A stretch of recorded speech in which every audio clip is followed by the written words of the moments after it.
to begin with, this won't take long. So it's been about, I'd say it's been about like a week and a half since you guys all had that event at Dante's party where you killed that guy. I did nothing of the sort. That was Samwise. I was working. I have an alibi. Samwise did it. Burchill was a bit busy dancing with that cute maid. He didn't do anything. Yeah, remember, we didn't kill anybody. We just drugged a man, and then he drowned himself. Yes. And Grant does not speak for me, just for the record. That's fine. What? You do not speak for me. All right. So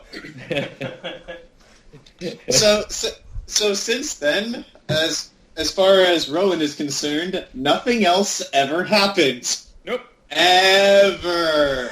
Nope. So you have been good little that's citizens. fine. Good, nice little citizens. Everything is fine. Lita did not acquire a book of necromancy and try to use it. Lita did not summon a screaming skull, which brought the city guard. None of that ever happened. Try and use it.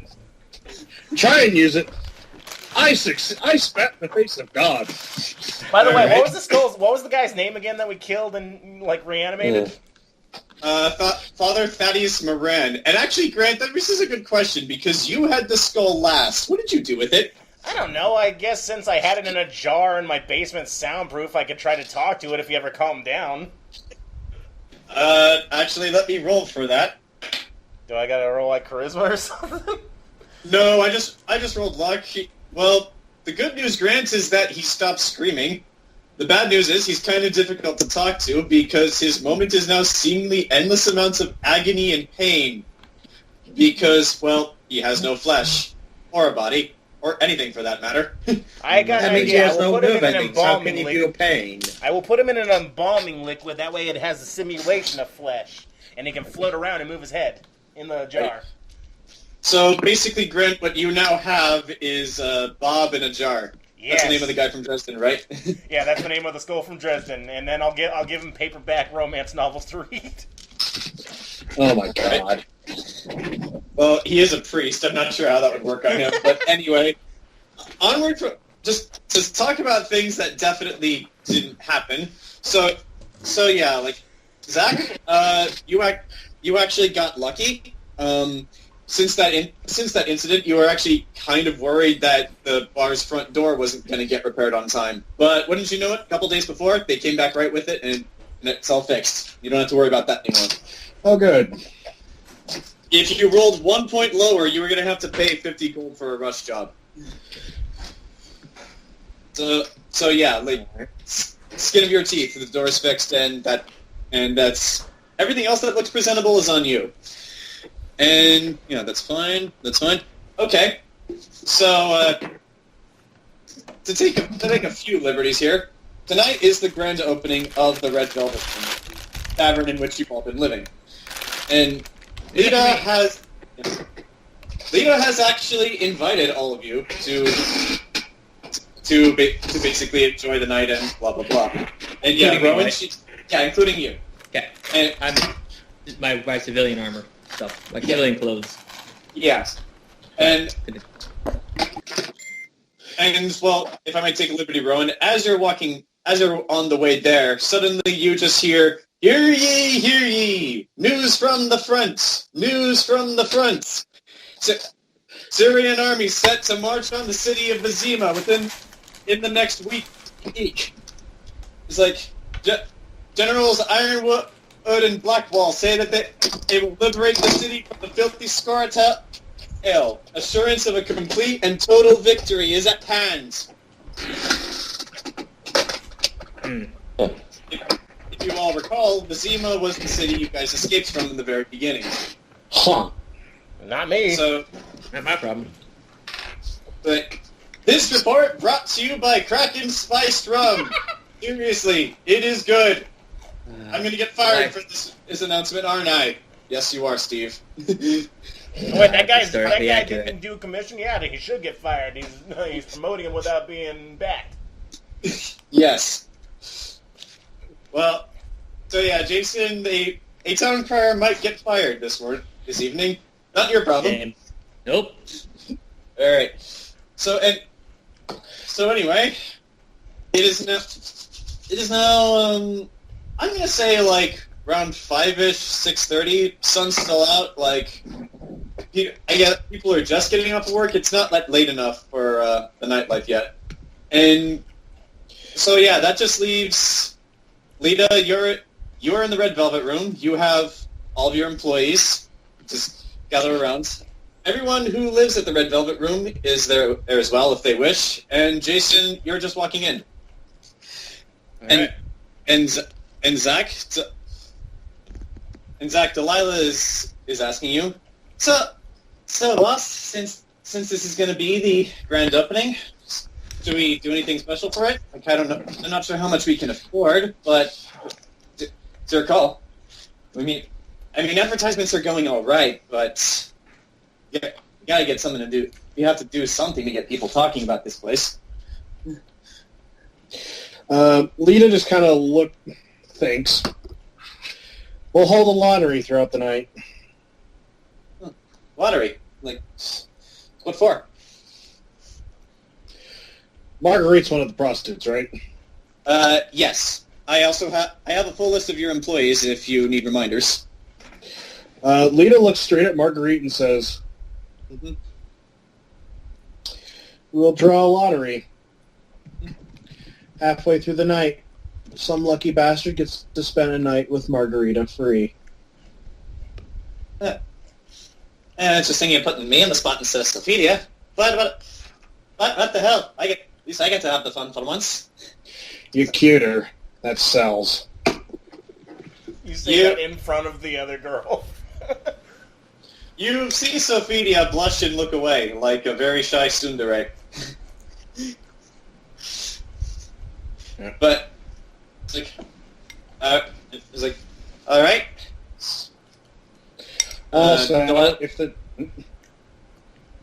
Delilah makes a note of that on a little notepad she has, and she's like, all right, I'll tell Dionysus, could you hand out some of the numbers with drinks? It's like, I sure. Anyway, does that continue? Also, just in case this thing starts to go a little south, as in people are just bored, Sophia, if I motion for you, you are to join me on stage. Sophia blushes even more like a cute tsundere. And she just very meekly says, okay. All right. It's like... following that, Cereza asks, and for the rest of us? What do you want us doing? Serve drinks and pick up Johns. Finn raises his hands. Same with me as well? Yes. We don't discriminate here. Alright, I just... Except for the dwarves. Filthy money-grubbing dwarves. And the elves. Alright. And the humans. Okay. Hey! Your character says, The hey, my Irish character's humans, they response, well, you're only half They people. Damn. It's like, My joke is ruined by coughing. so...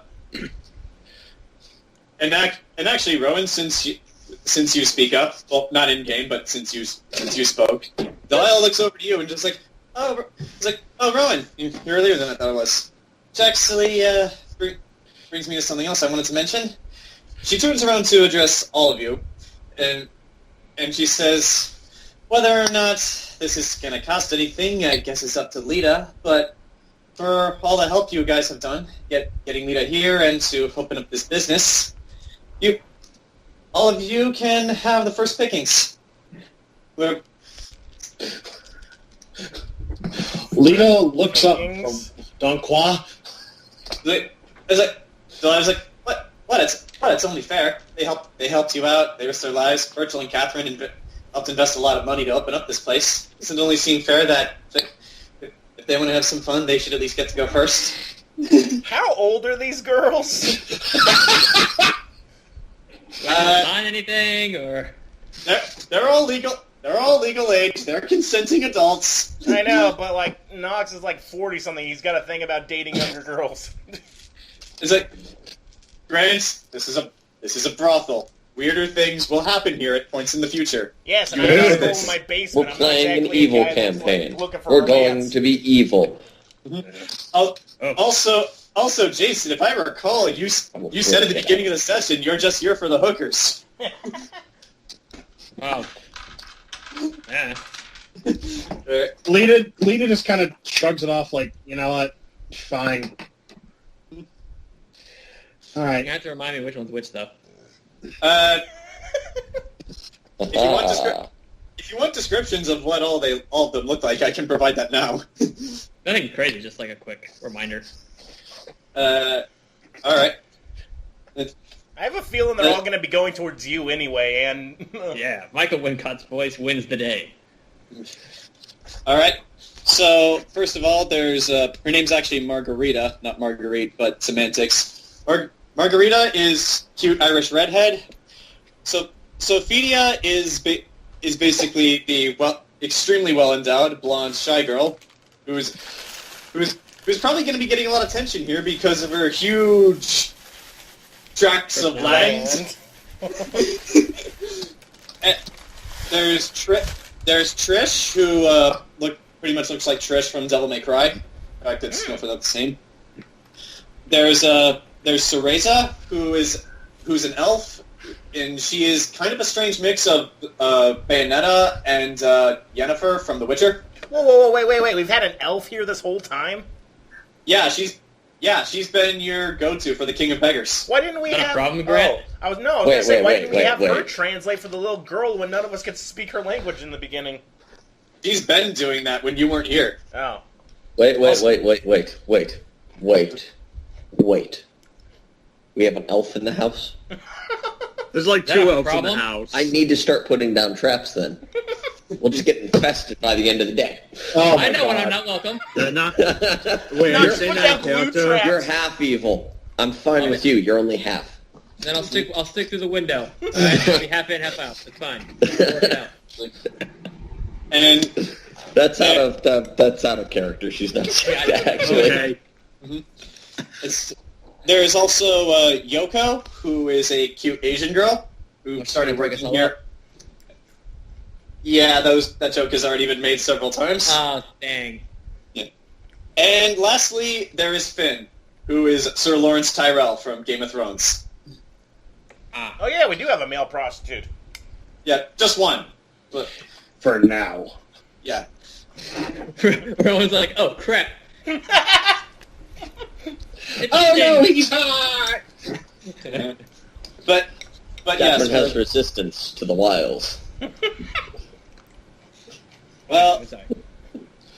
All right. well, Catherine, if you want to partake, no one's going to judge. No. She says quite literally, no, I'm not darling, I'm not into horse. Sorry, not interested. But you have fun. So I'm just like, No venom or anything in her voice, just a matter-of-fact line. no offense taken, love. We're all whores. It's part of the business. It's what we signed up to do. Exactly. We're gonna have to get used to people calling us that if we're gonna stay here. And actually, I should have asked this first. Very important question for all of you. Weapons included. What are all of you wearing? First. What outfit does she have? This is going to matter later. Well, Burchill's definitely wearing his adventurous coat because he's going to be wearing that everywhere now that he has it. Hey, you look like a very regal adventurer. You look like you've seen places. So are you asking for like physical or just like what like or stats and stuff? Like what? No, just like physical descriptions. Like, Jayson, you said you're wearing civilian clothes, so you don't have. Yeah. Do you have your sword with you? Hells yeah. All right. No, hold on. I have my... I have a club and I have a club in my sling. Club in your sling. In my pocket. I have a sling Right. and I have a club. Kind of, All right. hit the way. Grant, just to clarify, I'm not asking for stats. I'm asking for this is supposed to be the grand opening of a new establishment. People might get a little nervous if they see people hanging around with weapons. Okay, I'll I'll just just... have a great sword. Yeah. All right. So far, Jayson is the only one with weapons. Grant, what about you? I guess I'll be wearing my usual, my nice cleric's vestment with my hunter's gear underneath just in case, and I've always got my satchel on me. Catherine, what about you? And I'll wear the Catherine bladed for the- chain as a belt underneath. That way, like, I can walk around with it. Catherine is going to have her knife on her. One of them. She's going to have probably the cat's paw dagger. She's going to hide that on herself. Okay. And she's going to be wearing this fancy outfit. This is the outfit she's worn a few times. Okay. Okay, there's the chat. Yeah. She's gonna... I don't think that picture's accurate. Nope. It's not. It's not. I literally looked up fancy outfit, and this was one of the results. And I'm like, okay, I'll go with this one. All right, That is that's like a my cat, computer. right? She is underage. Yep. Yeah, let's ignore that. No, it's I'm Chris No, Hansen. totally Laugh out 18. loud. There you go. Alright. So, Let's see. I'll say Burchill left his crossbow and his sword in his room, and I don't know. Maybe he'll. Can I try to find a place to store my crowbar in case I need it? sure, roll perception. Okay, let me just find my perception.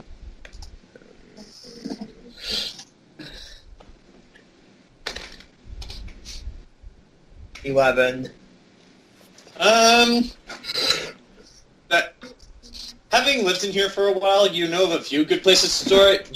You could just as easily store that thing in the kitchen, but that of course leaves the problem of running in to get it should things go awry. However, it also does occur to you that Dionysus, who is basically Terra from What the Fuck Is Wrong With You, is going to be at the bar all day. And there are plenty of good spots on there where you can just leave it and she might be able to throw it to you. Kind of like having a gun under the bar. Okay, I'll just put that crowbar wherever she can throw it to me then. It's like Dionysus looking at the ominous crowbar being hidden where she works, and just like, so just throw that to you if there's trouble. Yeah, that seems about right. Oh, all right. I'll keep my eyes open then. John, Yes, you said it's been 2 weeks, right? I said it's been about a week and a half. Okay, a week and a half, and now that I have, what is it called? It's, what is it? Hold on. It's, where is it? It's like I got, whatever. It's where I can, like, make alchemical stuff, like crafting in half the time now. Like, how much bombs and shit can I make? Swift alchemy, that's what it's called. There it is. Well, a regular alchemy process takes 1 in-game hour. So if you have Swift alchemy, you've reduced the time to half an hour. Okay, so in a week and a half, how much of anything could I have made? Like, how many, well, I've already got 20 alchemist fire bombs. How many, like, smoke bombs, frost bombs, Let's see, week and a half, that's about 12 days. And are you working constantly, or are you doing other things? Like, how many hours per day are you working on this? Yeah, Well- does Noctis sleep? Yeah, does he sleep? I mean, I Yes. know what he is, but Yeah, okay. he sleeps. He needs to sleep, but like I was thinking, nothing really in game wise. Like there's nothing else he can do because he can't get to that one guy that's part of the whatchamacallit. Well, according to the map I just did on my phone, he could have made at most 384 things. That's without sleep though, so have that. No, that's with 8 hours of sleep a day. Really? Yeah. Shit. If he's doing nothing but alchemy for all day, like if he wakes up, does alchemy, then goes to sleep for 12 days, that's how much shit he made. I have done nothing but teleport bread for 3 days. Okay, but how much in supplies would that be? Because we've only got so much on a budget. Like, cause for health potions I need herbs and shit, and for like bombs I need bomb making material.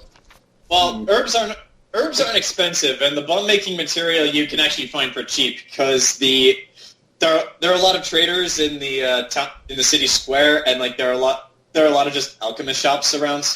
So yeah, these things aren't too hard to find. Oh boy. Okay. Okay, Grant, just tell me what you wanted to make, and I'll just have you roll one alchemy check to see how successful you were. You don't have to roll for each thing. I'll just have you roll once. Okay, so I've got like 20 Alchemist Fire, Alchemist Fire flasks. I've only got 5 smoke bombs. I have no frost bombs yet. And potions. I don't know how many health potions I have. Where is it? I want to make a lot of health potions, I suppose, too. So, health potions and frost bombs. Alright, roll an alchemy check. Do you want me to use like a D100 or just a D20? D20. Yeah, you had crafting as a skill, right? Roll that. Yeah, roll that. God damn it, can I just send you a picture or something? I'm not shitting you, that's actually a 20. No, it's okay. I'll take your word for it. I could send you a picture, I shit you not, oh my god. Oh, crap, that's the best roll of the night, probably. Okay, Grant, you have a choice with your nat 20.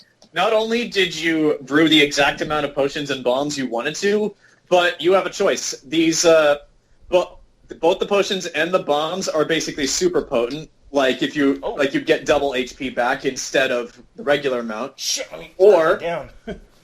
Okay. Or you can have twice as money. Twice in money? Twice as many. Like instead of 10 health potions, you got 20. I think the more potent ones would actually be more practical since I don't have a bag of holding yet. That's going to be another thing like he's been looking into, hopefully, on the black market.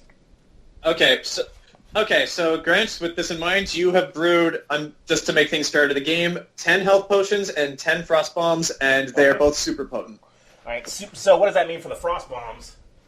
Frost bombs covers a wider area, and it does extra damage, to be determined by me. Okay, so the splash zone is doubled? Yeah. Cool. Not so much doubled, it depends on a roll. Okay, yeah, I'm just gonna grab a pencil. Okay, go ahead. Okay. So, with that out of the way, Zach, Lita's the only one who's left. What is Lita wearing? Lita is basically wearing a very... It's loose-fitting trousers with a white undershirt, black vest, and then a very deep red overcoat with silver buttons. Wow, you're styling. I have a business to run. All right. What about your weapons? Or do you have one stashed on you, or are they in your room too? I have my guitar. All right. And I have a bag full of rocks. All right. This guy's gonna go crazy, isn't it? Jayson, those rocks are engraved to explode. I remember. All right. Rowan is very uncomfortable around those. Have a biscuit. Okay, so with all that said, Delilah, after that conversation about if any of you want first pick, you can have it, she just turns back directly to you, Lita, and asks, Okay, so I guess that settles everything, unless there's unless you have any other ideas, boss. So, aside from the obvious, like Dionysus as the bartender, BJ at the door, like, where do you want the rest of us? Serving tables, flirting, Right. making sure they just don't burn. Nobody burns this place down. This place costs a lot of money. He's like, so, Margarita snickers at that for a minute, and then just says very much out loud, I think we have more to worry about you guys burning this place down than anyone else. And somebody get the lizard man out. Hey, what are you talking about? This is discrimination. What? And suddenly, How have they not killed you on the way when you get to the city? because I'm the god of death. Because Tack is unkillable. In fact, you all know about this. There have been bodies stacked upon bodies of city guardsmen this morning because an 8-foot lizard man walked through the door and didn't get a scratch. In fact, all he did was just come in here to say hi, and now he's leaving. Anyway, Lita's going to say... In fact, outside, you guys In fact, outside, you guys think you can hear the screams of more guilty guardsmen. Zach, this will not affect any of your plans at all. Just saying. Right. Yeah. Lita just kind of says, if you don't have any, like, I guess she turns to Delilah and the girls and says, I'd say get busy. Just final preparations. Just make sure everything's ready. He's like, all right. You're the boss, girls. Get to it. Except for you, BJ and Finn, because, yeah. Yes, we get it. And Lita turns to the rest of the party and says, I have something I need to discuss with all of you. Oh, you brought that up. No need for me to bring it up. Well, go ahead, Zach. The floor is yours. Quick question, Zach. How is Lita's face? I'm not really wearing any makeup. I'll put makeup on before I take the stage, but maybe just a little bit of eyeliner, and that's it. I meant, is there still bruising? No, Yeah, that's all done and taken care of. Okay, just checking. you could probably see around her neck like very fine scars. Because, like I said, she took that knife to herself. Yeah. Actually, Jayson, with that in mind, with what Lita just said, you actually suddenly get kind of nervous because you weren't there for it, but you overheard a report from the city guard that there was an incident at the Red Velvet Room, something about a break-in and like maybe the butchers were involved, but you don't know all the details. I don't need to know all the details. All right. Not my problem. Deniability is the name of the game. All right. Well, if you don't ask, you won't learn what happens. Is this a private conversation, or is it okay just to talk right here? We can step into the kitchen. A little more privacy. Alright, if need That be, the include me? basement. Step into my office. This is a closet. No, it's my office. My Office office is is the basement, which is completely soundproof. I don't need to hear that. I'm going to leave it at that. So I just keep hearing screams from there. It's really weird. You didn't hear shit. Yeah, you keep hearing screams in Enya. So Zach, Oh I'm just God, gonna say and you all- yes. You know, this is say you actually all, Nunya business. Yes. I'm just going to say that you all step into the kitchen. Zach, Boris is not there because you actually sent him out earlier to pick up some last-minute things. All right. Is there any So- food for the picking in the kitchen at least? Yes, but none of it's I'm for... hungry. Okay, like, you... Rowan asks, Rowan's he's next. hungry. Is there anything? Yeah, Lita says, help yourself. Thanks. Is there cheese? Cheese sounds good. We still wait, no, we ate that already. I was going to say we had that cheese wheel. And Burchill gave his to the gang for extra trust or whatever. Yeah, you gave it to the king of beggars. Well, the cheese wheels at this point are gone. Even if they're not, they're rotten. Yeah. But No, yes, blue cheese. Yeah. I'll take it. I hate blue cheese. It's good Anyway, on these buffalo burgers. Lita has the floor. Okay, so, as some of you know, last week we were approached by Dante Lysmith and his friend, Lady Helsing, to apparently aid in what can only be described as political dissidence and overthrowing the current state of affairs. That's putting it mildly. Apparently, the city used to belong to the Helsing family until the king put his son in charge and took over everything. And apparently, we are apparently malicious and crazy enough to help take it back. Why? I don't know. Apparently, they want us to do Why, that. darling, should I honestly care? They're not paying enough for that. I know. That's why we're not going to do it for them.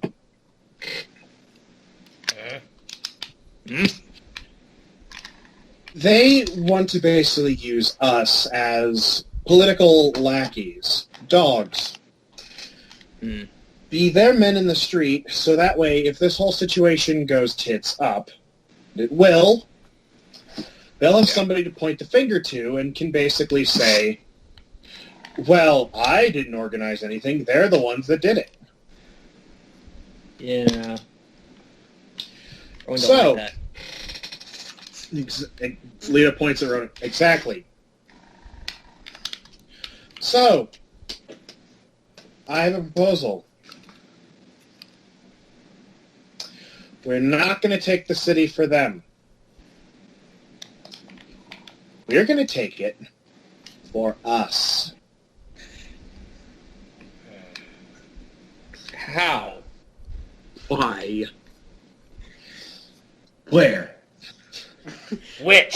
I'll do you one better. Why, Gamora? Whoa! How? Well, after the incident earlier this week, I have accidentally set the city guard on the butchers.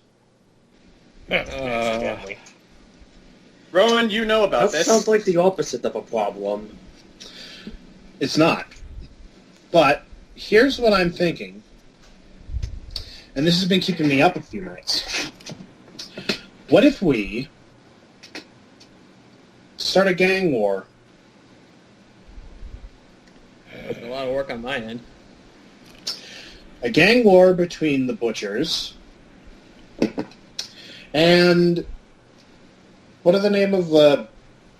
There's the Butchers, there's the Underground that you guys side with, that's the King Yeah. of Beggars gang, and then there's the Unrepentants, who Yeah, the are Unrepentants. The Unrepentants. Yeah, she was... Yeah. The Butchers And- and the Repentants. remember, the Unrepentants are led by Wilson Fisk. Grant, you saw him at the party. Oh, fuck, yeah, he's gotta go. So we start a gang war. Jayson, I want you real quick to roll a profession check. Sorry Right. to interrupt, Zach, but this is crucial. Yeah. Oh, son of a bitch. What'd you roll? First roll of the game. Well, question. I rolled a 7 because I rolled a nat 1. You're the Zach- most corrupt cop, I guess. Zach, you may continue uninterrupted. All right. The cheese is good. So, we get the Unrepentless and the Butchers to start fighting each other. Basically to set the city into chaos. How do we Again, get them to sounds start like a lot of fighting work each for other? me. Actually, Lita points at Rowan again. The main goal of this entire endeavor is to remove the Butchers as a permanent fixture. Okay. We basically make it look like the Butchers are the ones attacking everyone else. In the meantime, we basically have set two gangs fighting each other, and hopefully we make it big and loud and nasty enough that the church gets involved. By making it look like the Butchers are making a move against the church. Hmm. We basically... We make the gang war look real enough, but the main goal would be to eliminate the Butchers. Get the church involved, and... Oh, made much... you see her look up, made much more sense in the middle of the night when I was not screaming.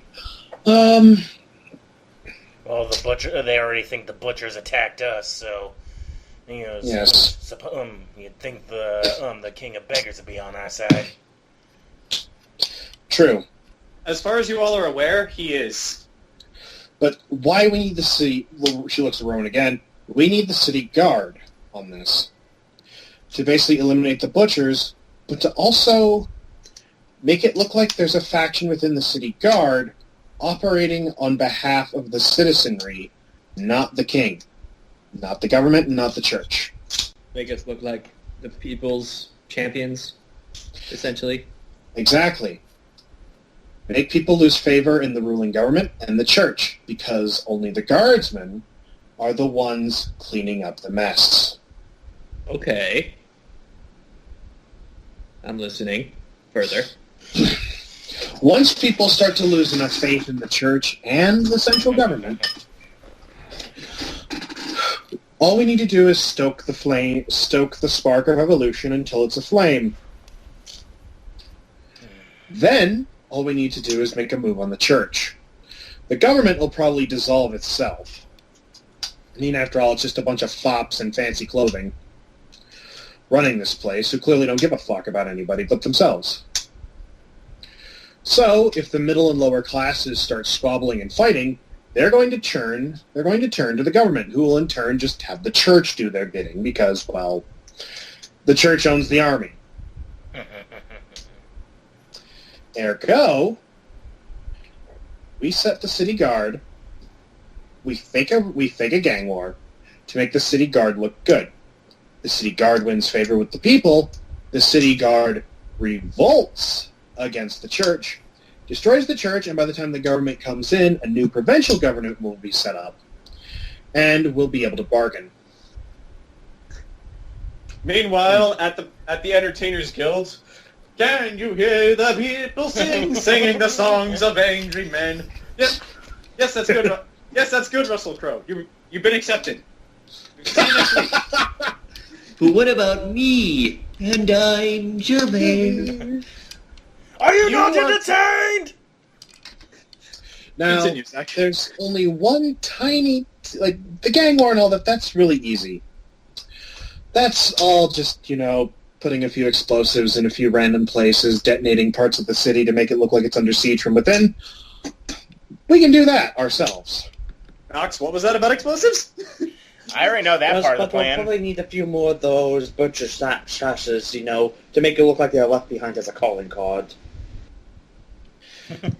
Rowan, do they keep any evidence of the butchers in city lockup? Do I know that offhand? You do. Yes. You don't know what's there right now, but you can definitely check. I can check. All right. But now here is the part that's probably going to make all of you run out of the room screaming that I'm insane. We need a bargaining chip at the end of all this. Like what?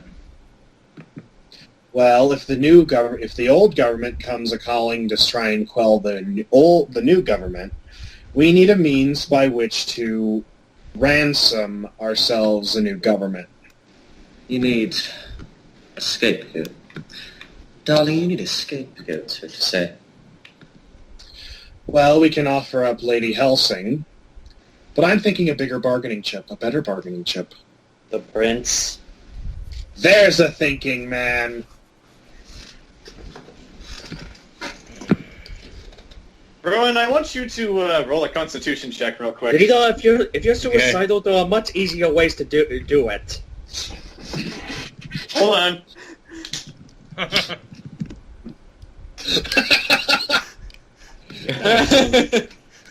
Constitution, you said? Yeah, roll a Constitution Hold on, check. I'm refreshing this. Alright. Yeah, It's basically a cool check from Star Wars. Gotcha. Constitution.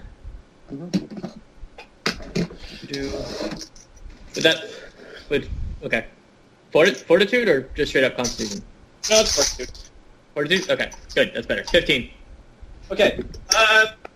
Rowan, you have the advantage of actually being from this nation and living in this city, so you know a few more things about this government that none of the others do, which leads you to think, is Lita actually insane?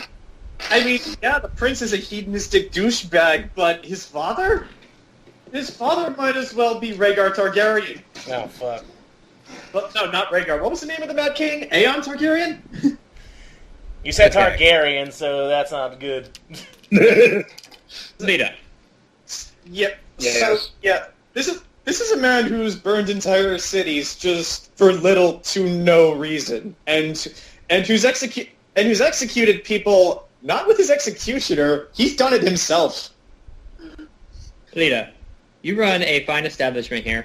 I can tell that already. You should be proud. You also have an impressive collection of rocks that scare the crap out of me. Alright? Thank you. But in what world do you think this will work? I don't know. I want you to tell me why. you want to do this? You know what you're asking for, right? Yes. I'm asking people to commit treason.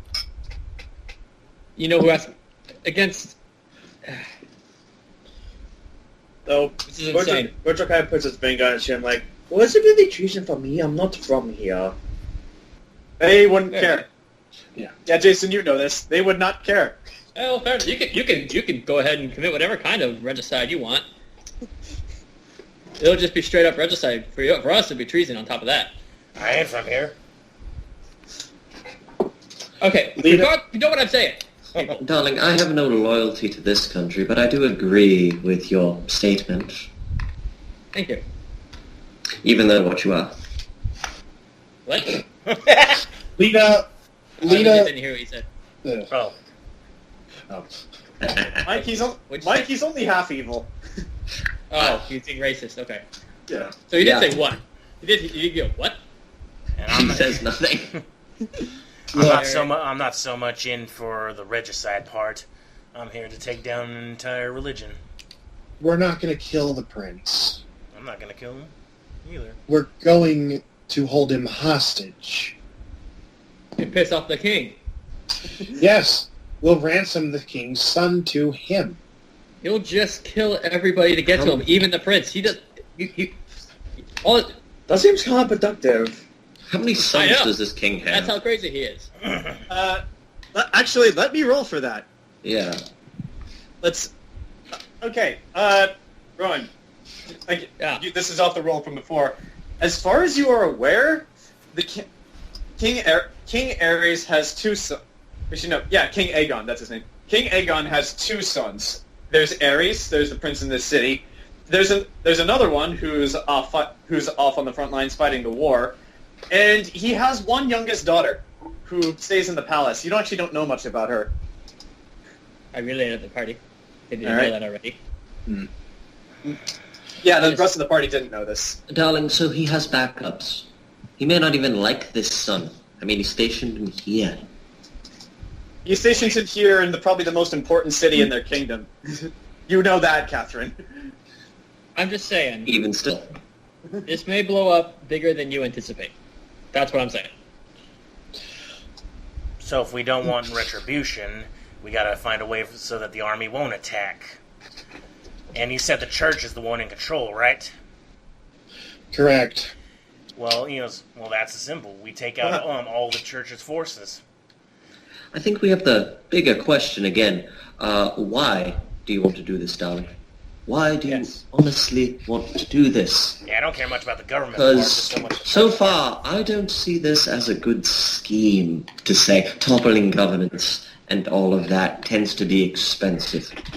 Neither do I. She- Admittedly, you've just given me a bigger reason to leave once I get my boat back. Lita Agreed. points in the direction of the city, wherever the center of the city is. Yeah. You know where it is. You don't need to roll for that. She just points. They are burning people alive here for being different. And darling, that's the Oh. religion. That hit Rowan Yes. a little bit. That hit Rowan. We can take the religion down.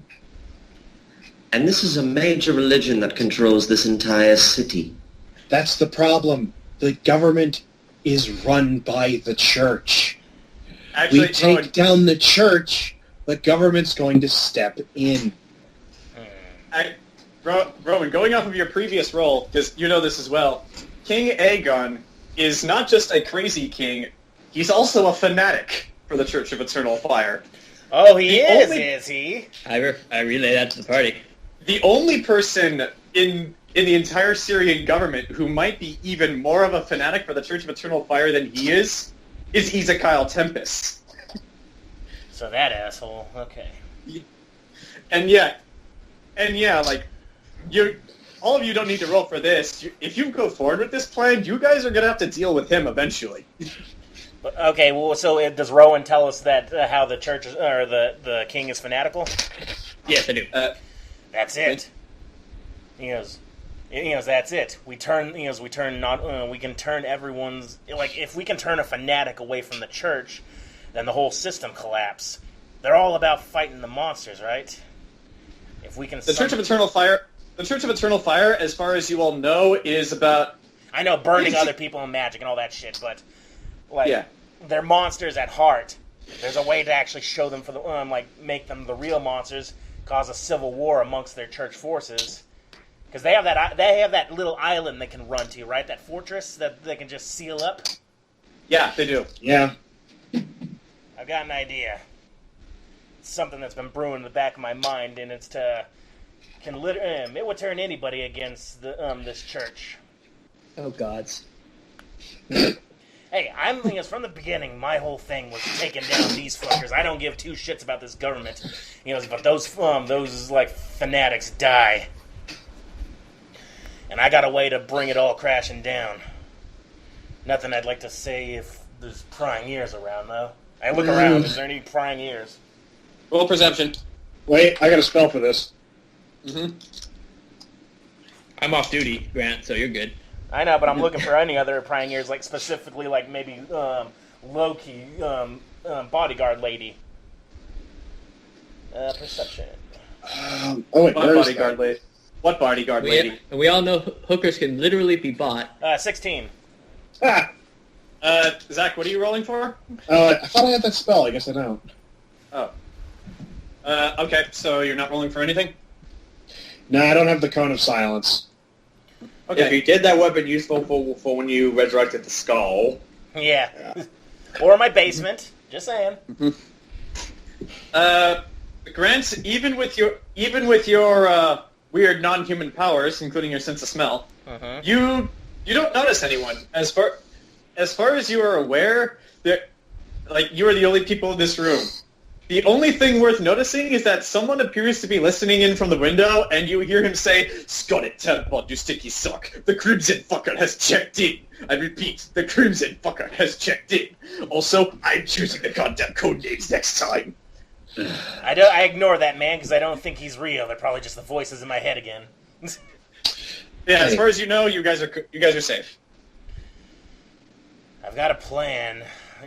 For that island, if we can get them on their little island of theirs, I have a way to bring that entire organization down from the inside. That Lita pauses.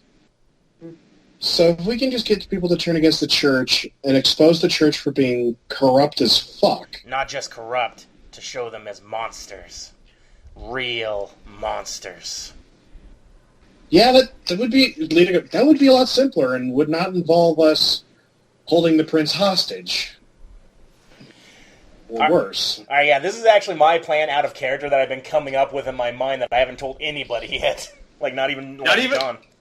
Not even the DM, so I want to hear this, because this might involve me making future quests. So yes, do tell. Yes. Now, we're all not... got no love for this church. Anybody that's even got a magical inkling in them, they throw them up on the spikes and burn them alive.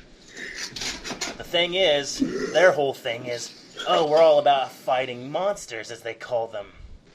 I fought monsters for over 20 goddamn years.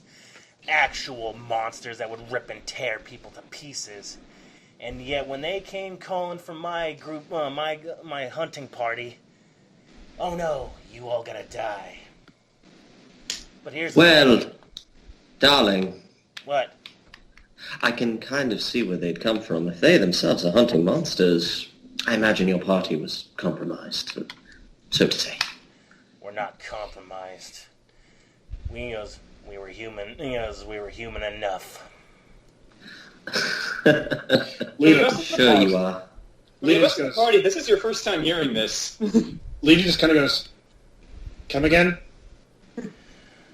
My party and I, we're part of something you'd call Lycankin, descendants of those. Shit. No, we're descendants of those that had lycanthropy.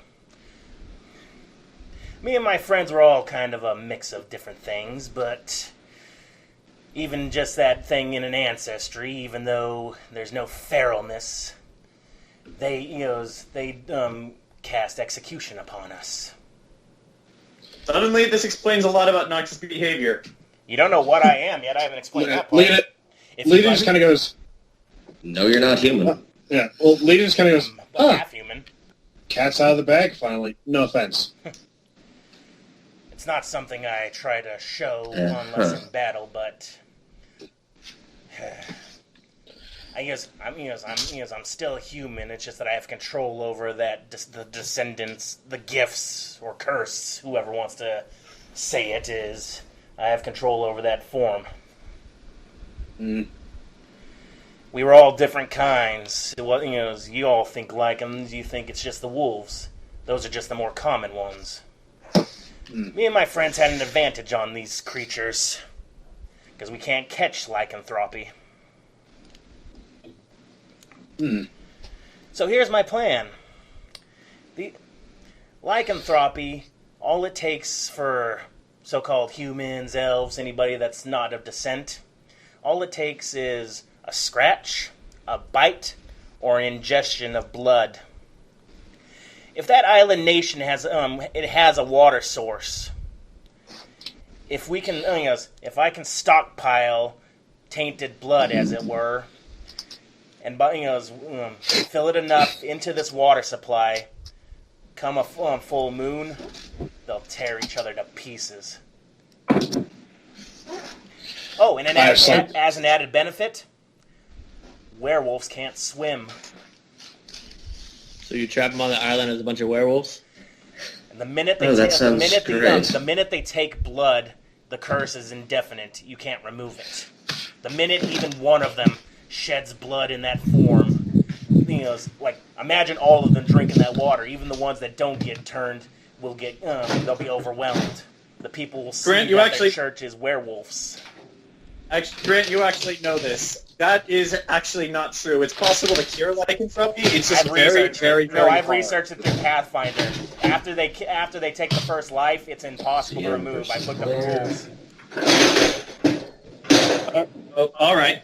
I'm just saying. If they don't know that they're infected, they can't remove it because they don't know they're infected. There's no indication until the actual full moon. And by then, when they're all turning and fighting and spilling blood, that becomes permanent. That's devious enough to work, but what if... They can't swim either, how can we guarantee none of that will slip out? What if someone drinks the water and then leaves and then it spreads from there? There is that possibility, but that's the whole thing about trying to keep them contained to that island. But there's always contingencies. That's the other thing I was going to get to. What? Sorry, Grant. What is it? Yeah. What is it? What? Mike posted. Oh, I'm not seeing anything. What does it say? It's the baby from the dinosaur animatronic show saying, "What's in it for me?" Lita. But wait, John, hold on. I was answering Rowan's question. Yes. Can I roll my whole Yes, you may. All right, I Rowan. want to roll in the church. Oh yeah. Okay. And Rowan. Yeah. That's the thing. We stockpile silver, give it to the guards. I'm using Lita's plan for the good guards in the city, just in case there is spillover, as it were. Because once they rip and tear each other, there's still going to be those that survive, and then they'll be fighting for their lives. Because even if their own people will start hunting them, it'll cause an in-war between the church, between those that were infected and those that weren't. And not to say I'm in with this plan, but Darling, it would help the guards' image if they're the ones slaying the werewolves that make it to the mainland. That's why we need to stockpile silver. Boatman. John. Yeah, I saw your score. What are you rolling for? Knowledge on the church. Are they wealthy? Oh, exceedingly wealthy. They're backed by They're backed by the king of Syria. They basically have unlimited resources. And to which Lita, and once all the church, all the priests, all the clergy, everyone's dead, we can swoop in and rob the place fucking blind. Well, The church is wealthy beyond belief. They stockpile anything, all the people they arrest, they stockpile their shit. Gold, silver, jewels, tapestries made of silk. All the magic books they've confiscated. Also, Zach, to add to that role, that island in the city that Grant is talking about, that is not just a big church. That is the main headquarters for this entire region for the Church of Eternal Fire. If they're storing that shit anywhere, it's there. This would be the mother lode. We'd be wealthy beyond belief. Oh wait! I just thought of something else too. He says not only having the guards with the stockpile of silver, but also actual magicians, people that were persecuted, can come out of the woodwork and help put down the true monsters. Show the people that magic ain't bad. Yes, they'll put down the true monsters, darling. They'll put down the lycanthropes and the church. At the same time.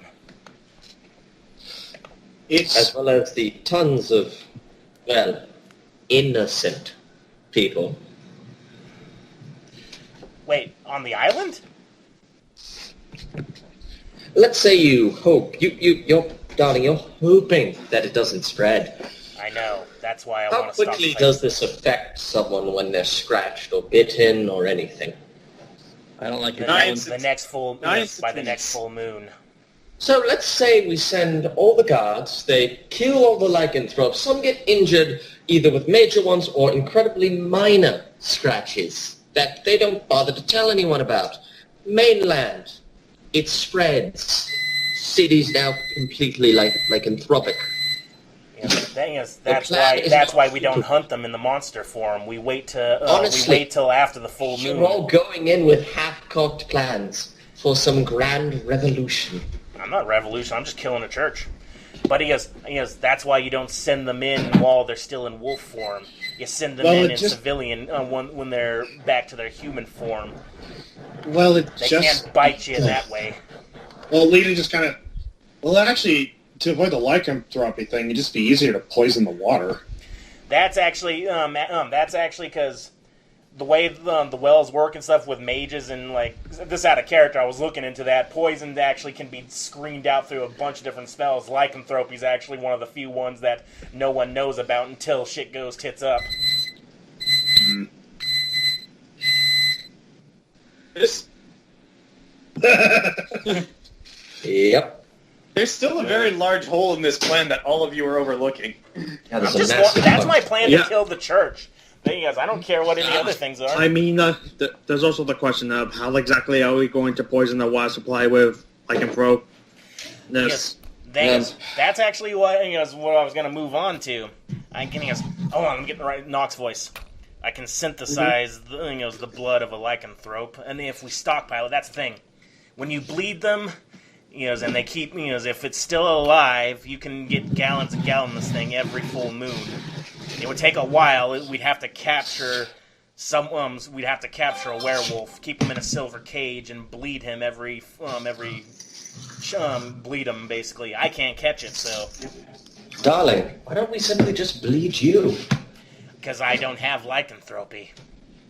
It won't work with Nox. His blood's not nearly potent enough. Yeah, I don't have lycanthropy. I'm immune to it. Okay, let's say we catch a werewolf, we trap them in your basement. A werewolf? We've bled them dry, we have all of this blood. How are we actually going to get it onto the island? How are you actually going to sneak it into the water supply? Because I can see where you're going in some of this, and Samwise is not cheap. I know. He will not do this. I can do it. And even say if I had my ship back so we could go to the island. It's a big ass ship. It's not exactly subtle. Lita, we need plans of this place to find out where this well is. Lita raises her hand and says, "I can do it. I caught the eye of one of the priests. If I just played the part of the willing churchgoer, I could act very easily as a liaison." But you want a brothel? Well, he doesn't know that. Zach, you don't need to roll for this. Last time you saw him, remember, he seemed pretty keen that you need to be saved. Yeah, that's true. Lita reminds that and just kind of scratch that. I don't want to be saved in some poor bastard's basement. And here's the thing though. We need that is the one thing I do need research on. We got to find the building plans to this island, find out where their main well is. Also, it's not just the blood we dump. I have to synthesize it to where it's clear, odorless, just carrying the disease with it. That island's gonna have to be sealed off forever, right? That's Yeah, and then we can't get the gold. And shit. Yes, I mean, we could slip in. We could try slipping in. I'm just saying that no one can never reform it. You can't re-garrison the island or anything like that afterwards because if it's in the well, it could you can. The thing is, once you know it's actually in the well, all it takes is a very high level. I've read about this is out of character, but I'm trying to figure out how to say that it's Nox. There's a way to purify it, but you need a very high level cleric, and it takes hours. Well, we're screwed. But that's long term thing. I'm just talking about killing these fuckers. Whatever you guys want with the church and the government after that, I don't care. I just want them dead. 20 goddamn years I hunted monsters. And no, that wasn't good enough for me and my friends. So we need silver. I need a place somewhere where I can keep some lycanthropic individual. I need barrels and barrels of blood. Wait. Wait. Nox. Yes. What if instead of poisoning the entire church, we only poison one person? A high-ranking official who basically is so important to the church's hierarchy that they are inadvertently the face of said church. But then that leaves a whole bunch of fanatics still alive that can form an army, no matter who it is. Well, no. If that one person is revealed to be a monster, an actual factual monster, it'll make the church look like huge hypocrites. It causes doubt. But who would, they'd have to, Out of character, that is something I thought of too, but in character, not just They wouldn't have to be on the island. There would need to be witnesses. There would need to be something during the full moon that this individual would be seen by many common folk. Not common folk. Just the clergy. The clergy and the prince. Here's the thing, though. It has to be more than one because there does need to be bloodshed. Because if they capture this pope or whoever, and they can cure him if he hasn't shed blood yet. Well, would they be concerned? This is a serious question in character. Would they be concerned? It's the Church of Eternal Fire. I don't think curing him would be a question. You are absolutely right about that. Wait, Lita just got... What if... Okay, call me crazy. Too late. What if we poisoned one individual and somehow convinced the nobles to orchestrate a really big party on the night of the full moon? Everyone's invited.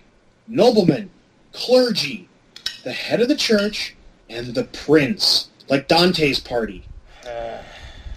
Then they turn in front of everyone. Well, here's the thing. It does take at least 3 days for it to actually set in, I think. Well, then we just do it on the night of the third full moon. Yeah, the full moon's up for 3 days. You're right. So then there's bloodshed and witnesses. High-ranking noblemen witnesses. Might even get lucky. But the only question is, how do we get to this individual? Because they'll be the most guarded. A well is water. The thing is, there'd be guards, but not as much as the highest ranking member in this entire goddamn orchestra. Sacramental wine. Oh. Yeah. Their sacramental wine has to come from somewhere. If we're able to figure out, basically get deep enough into the underbelly of this city, figure out where the church is getting its wine, poison the wine, The heads of the church all get poisoned. Show up for this big main party event, turn, and start killing people. They get put down. There might be some innocence in the crossfire, but that is a good plan. Welcome. I'm going to pitch an alternate target head for an idea. Okay. What about the prince? If we turn him into a lycanthrope, the church kills him, and the king gets pissed at the church. I thought you said I thought he said the king didn't care about his son. He's got spares. That was Mike. You guys actually have no idea what the relationship is between Ares and his father. Yeah, Jayson, but even you don't know what their relationship is. All you know is that King Aion sent his son out here to bring the city to heal, and he gave him Isekal Tempest to do it. With the king who's a zealot, would he turn the church so quickly? Yeah, because they probably they killed his son? Hey, my son, not even my son's against being put down. it would just show his devotion. Oh. John. Out of character, the whole What? thing with infecting the entire one is because I still didn't want that army force there, to for anybody to use. That's why I was like, let's make it Bloodborne. If they murdered the prince, if the church killed the prince with the king who's a zealot, would he turn on the church really quick? No, I don't think so. You actually don't know, but you just given how much people supposedly care about their families, you could make a very strong case for yes. Also, there is this to know. Even though Prince Ares is kind of a hedonistic bastard, thus far he's been a very good diplomat. It might be the case, Rowan. This is just your own speculation.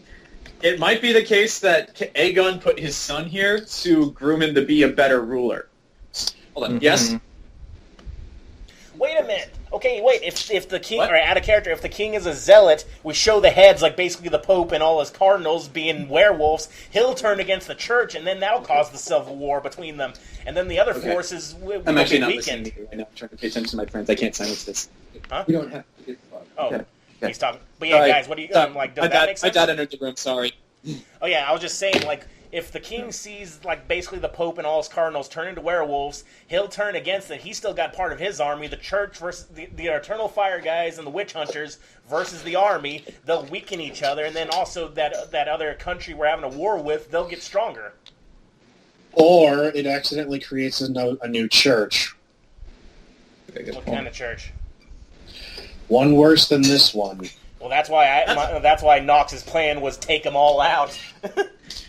That's the risk you're gonna have to take. I believe it. I think if we just target the higher ups of the church, then everyone turns against the church. The church gets dissolved here, and then I don't know. We could put a puppet pope in place.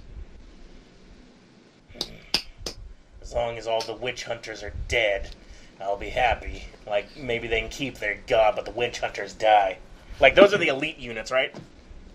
They're a sect of the church. There's priests, there's scholars, and then there's the paladins. Witch hunters are basically that's paladins. what Nox says. Neo's maybe so, but the witch hunters die.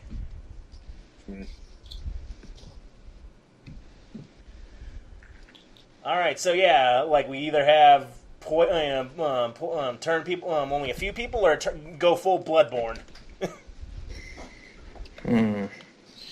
One or two people would be easy to contain. But everyone would be pretty obvious. Would be pretty format. Yeah. Wait, what'd you say, Rowan? That if we went with the whole everyone thing, then we'd know that they're all... It's harder to recover from that. Yeah. Which form of chaos would result in order, basically?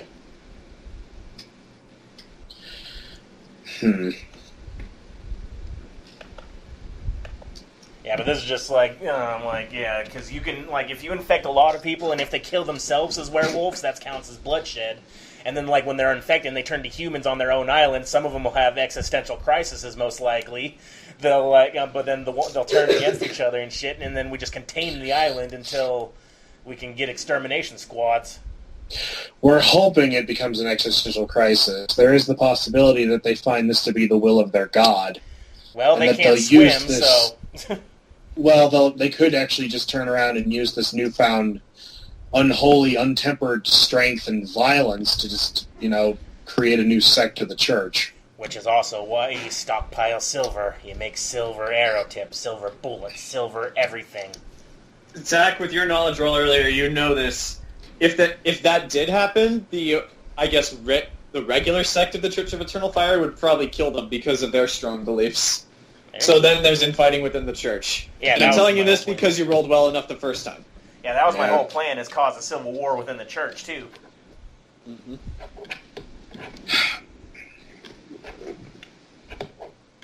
It's also worth noting that island, it links to the mainland only by one bridge. And if we destroy that bridge, they ain't gonna get over it.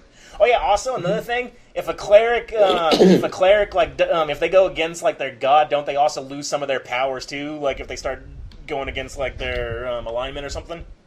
That's in traditional D&D, but since I don't have the alignments, it doesn't exactly work that way. But you are on the right track. Yeah, the whole thing is they become monsters. They actually lose powers from their god. Yeah, because to use most of those powers, you do have to be quote unquote pure. So if they're not pure, they can't use their powers anymore, and they're all wretches. They'll lose a lot of their firepower. Because to my knowledge, for other D&D games, werewolves can't be paladins. No, they can't. I don't know, Zach. Is that true in Zorngrad? Lycanthropes can't be paladins? I don't know. It depends. All right. Oh, what's this? Okay. But yeah, that's the plan I've been thinking of, for a while. No shit, we're insane. Catherine's the only sane one here. No, I have a blood vendetta. I hunted monsters for years. They kill my buddies. I'm like, fine, you guys are going to be the monsters, and I'll hunt you. That sounds just what a sane person would say. Hey, Bloodborne rules. That's not a good rule to have. We're not good people. What's that? Redirect Ignore mine. All right. Also, if you guys are, if you ever want to know exactly what it looks like, I'll show you guys what I can do, but possibly not here when there could be prying eyes. Lita just kind of says, "Yeah, probably not a great idea to do it in my kitchen." All you need to know is if you're curious, I've heard some folk call it blood marked. For me, anyway.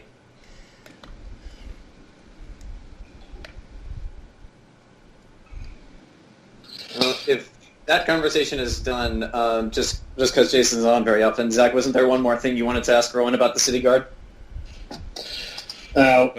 Regardless of whatever plan we go through, are there city guardsmen that don't like the way the things are currently being run? It's safe to say absolutely, John. You don't need to roll for this at all.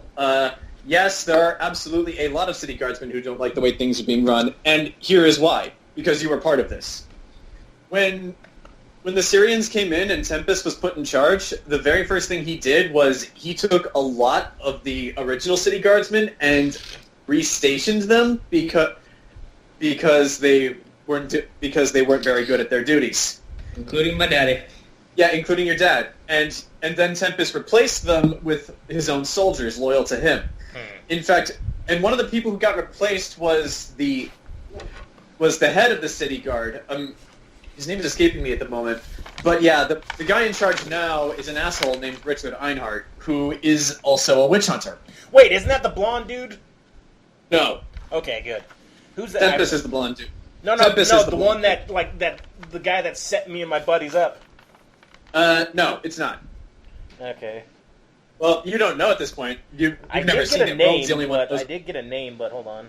I'll have to look It at wasn't that later. that. Go ahead. Maxwell Anderson, I think his name was. Yeah, that was the name. Oh, wait a minute. I just had an idea. Hold on. Burchill. What? You said you had your boat back? No, I said if.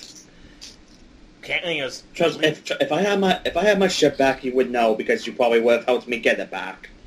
hey, Lita, if we have a boat, we can get supplies like silver and whatnot for like much easier. We could probably like station like Rowan's men too.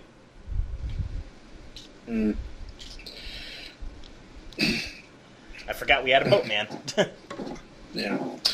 We'll have to consider all of it. Yeah. Good to finally get that off my chest. I So was that thinking part of about the that plan forever. only goes off of the off chance that my old crew happens to show up here. Which you don't need to roll for this. There's a very high chance they'll show up here because Sanctuary is a very well-known trading port. In fact, you would come here frequently to drop off stolen goods because of the black market. Basically, like, if you need to sell something, Sanctuary is one of the most likely places to do that. Alright, And so... it's not the worst place for this crew because me and none of my crewmates have wanted to post this over here. Yeah. Yet. Yeah, there's yes. always that.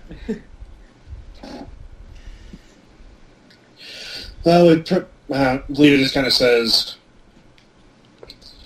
well, we might want to just shelve the...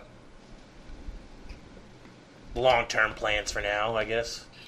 Agreed. We'll have to think of something better. Because we want to minimize... Yeah. Mm-hmm. I don't know, I'm still all for Bloodborne.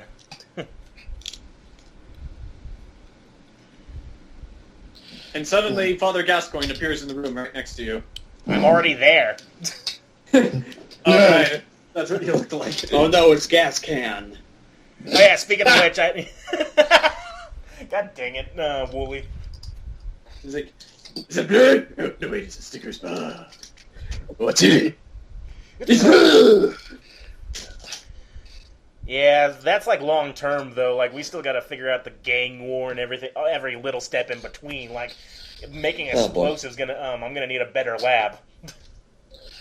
No, we'll probably start with the whole make the guards look like heroes against the gang to begin with and work from there. And Lita just that is a start. I mean, even if we just get rid of one of the gangs, Yeah. that definitely eased things up a little bit and kind of set the church on edge. And this thing's the gonna be guards good. happier. This thing's gonna be a good payout. You said, Lita. Like, who's paying us? The Helsings?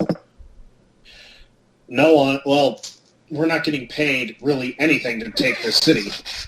I just want to fuck. Lita just kind of says, "I don't like being used as someone's dog." He'll have no fury, huh? But we do need funds. Well, It's not like you're friends with the richest person in this region. Oh, wait. I don't know. We could extort Dante or somebody, get money from them to help fund this insane ploy, divert funds from the bar. We'll figure it all out. Baby steps for now. Right. So first So, target just so gang. I'm clear, I am not in with any of these plans currently. I don't see any point of doing any of these. You're just putting targets on your back, so to say. I mean, given Get the other gangs, I Gang. see where that plan makes sense. The The rest seems like a big escalation that's unnecessary. The Well, rest, let's topple a government and destroy a major religion. Yes. Very sane. I didn't Well, that say it comes was later. sane. Well, I mean, the church kind of deserves it, but that's besides the point. if we get rid of the butchers, we could acquire their property, grow our enterprise, and basically the Red Velvet Room is now a franchise. That starts making One more in every profit. corner, just like Starbucks. Yep. Drive-through. And then every holiday they wear new holiday-related outfits. Oh God. People get offended that they don't say Merry Christmas. Well, Catherine, what would get you on board for anything? What was that? Sorry. He's asking what would get you on board. Darling, there are two things. And I'm not going to be participating in any of this myself. Okay. The only other things would be if you wanted to get maybe, I don't know, Samwise involved or something, because I'm fine being right here where I am. Oh, you're still playing the act. I'm like, well, could you talk to Samwise and see if perhaps he'd be, have a meeting with us? Think maybe he'd be like to hear us out. I suppose, but he believes in the coin. You'd have to pay him exceptionally well to do this. He's not just going to go, yes, let me just throw it into this plan and do this thing. I'll cook an accent. Lita she says kind of mockingly. Lita just kind of goes, after this whole affair is over, if you wouldn't mind contacting Samwise and having him come meet me in my room later, after this evening's over.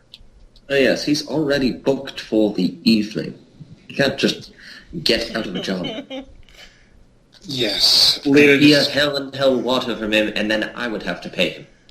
I like how Lita and Nox are just like, they're the only ones in on that. There's one person. Doesn't Burchill know? There is only two people. Burchill has an idea, but he's not certain. Jayson, you have no idea what they're talking about. Well, he knows Samwise. He knows Samwise a dude. Yeah. Lita Samwise, but Samwise. Yeah. Lita says, anyway, for now, let's shelve the plan. We'll stick with the gang war. Short term, focus on that. But for now, let's just get this bar open so we can start making a profit. Right, and how many killings are we going to do tonight? That's out of character. We shall soon find out. Like, everyone in the bar has, like, the number 7 stapled to them. Wait a sec. Maybe this is the DM throwing ideas out there, but you are having a lottery today. What if one of those numbers ends up dead and it's the same number? That's a terrible lottery! All right. Yeah. Well, that would have simplified Johannes Cabal a lot. And you guys can continue on about from how you can just say that's where Burchill's going canonically, I guess. Alright. So, can we safely assume that this conversation is finished?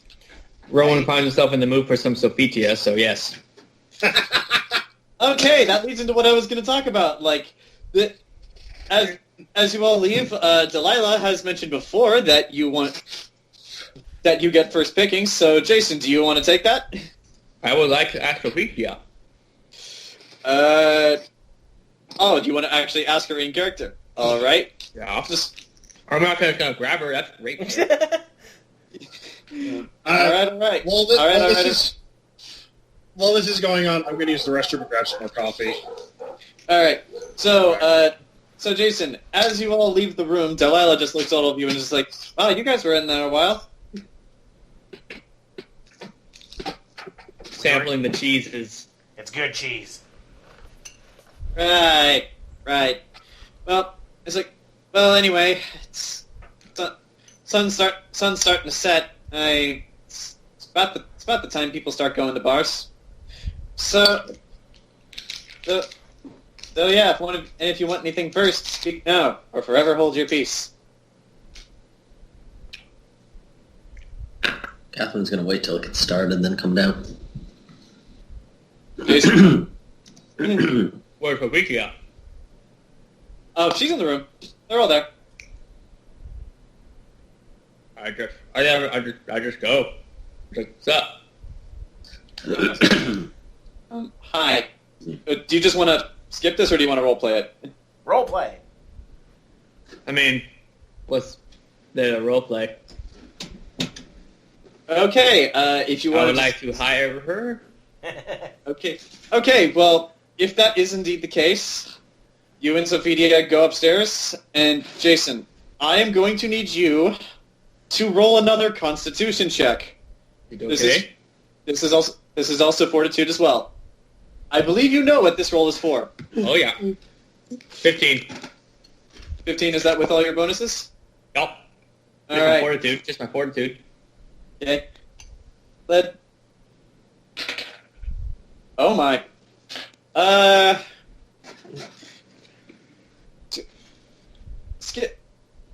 Skipping a bit ahead. No customers have come in yet, but Rowan has come down. Sophia has not. Oh, God. Yeah, you're gonna have to give her a minute.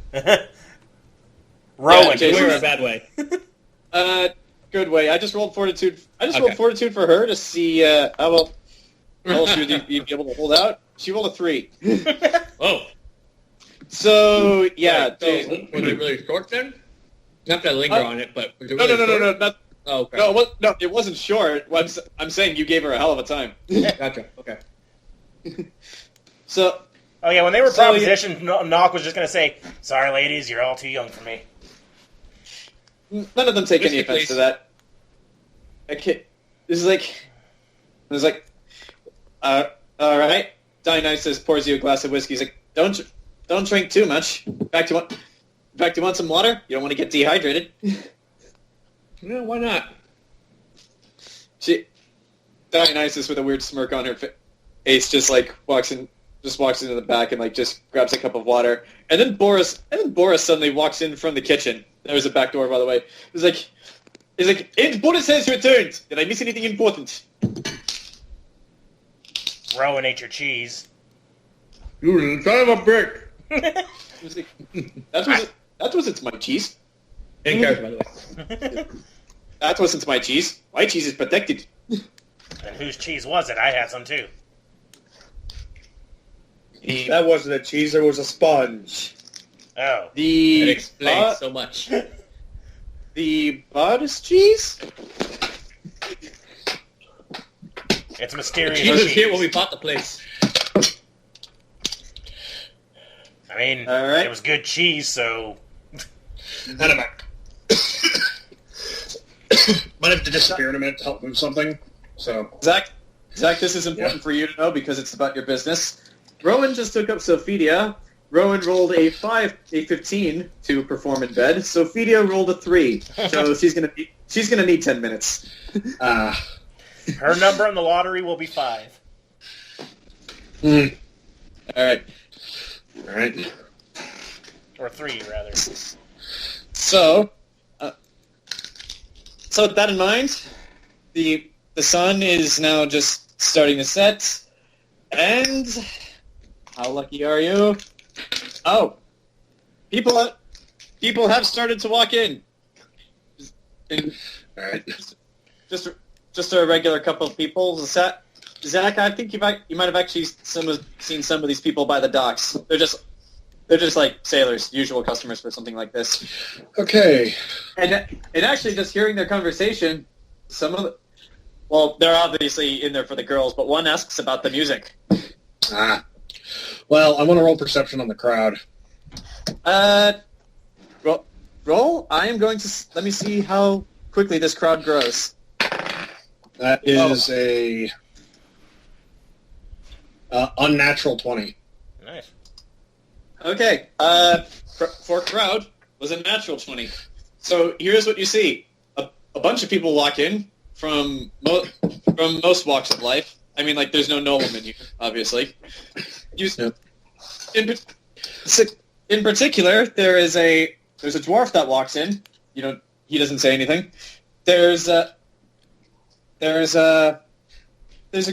group of 4 people. They all look to be what you can guess mercenaries. They are carrying weapons, though they don't look like a threat.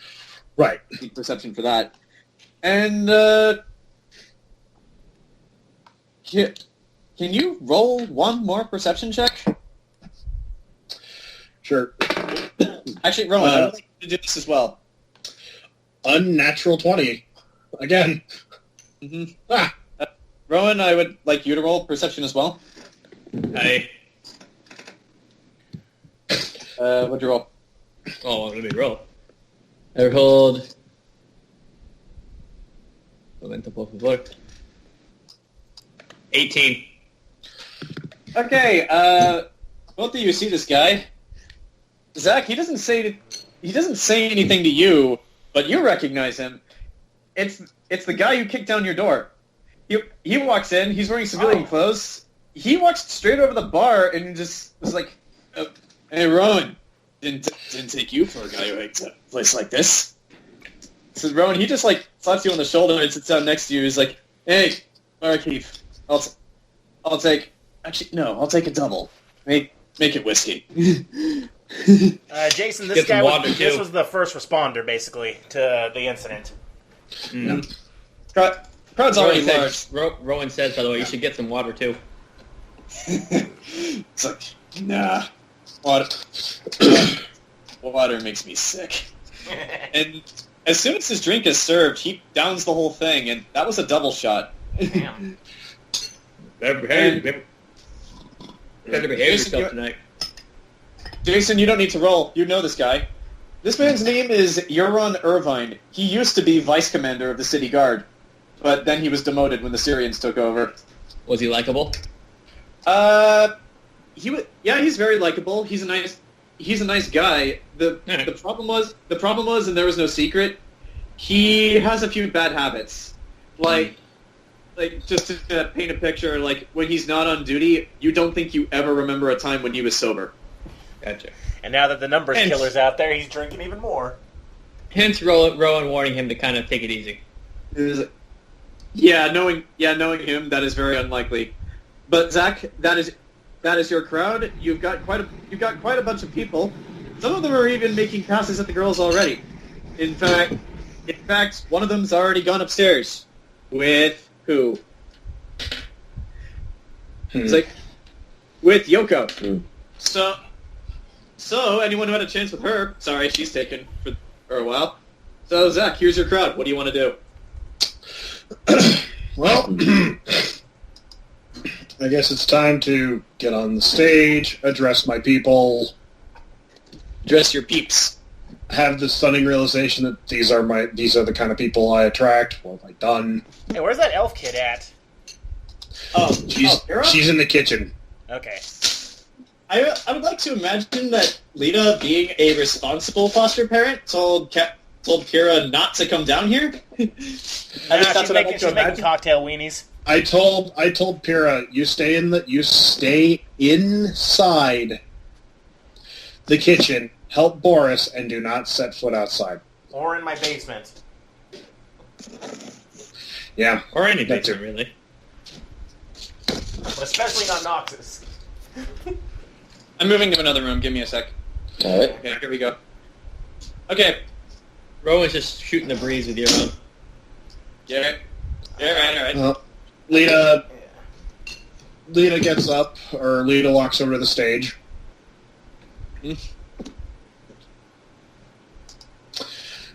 All right. Stands nice front and center. Unfortunately, Zach, no one is applauding you. Mostly because these people don't know who you are yet. They only know you by your reputation. And I'm at the bar. Yeah. However, Zach, you do know this. Some word on the street has spread a bit about this tiny blonde woman and her unusual form of music called rock and roll. It's rock and or roll. The devil's music is what it is. It's rock/roll, thank you.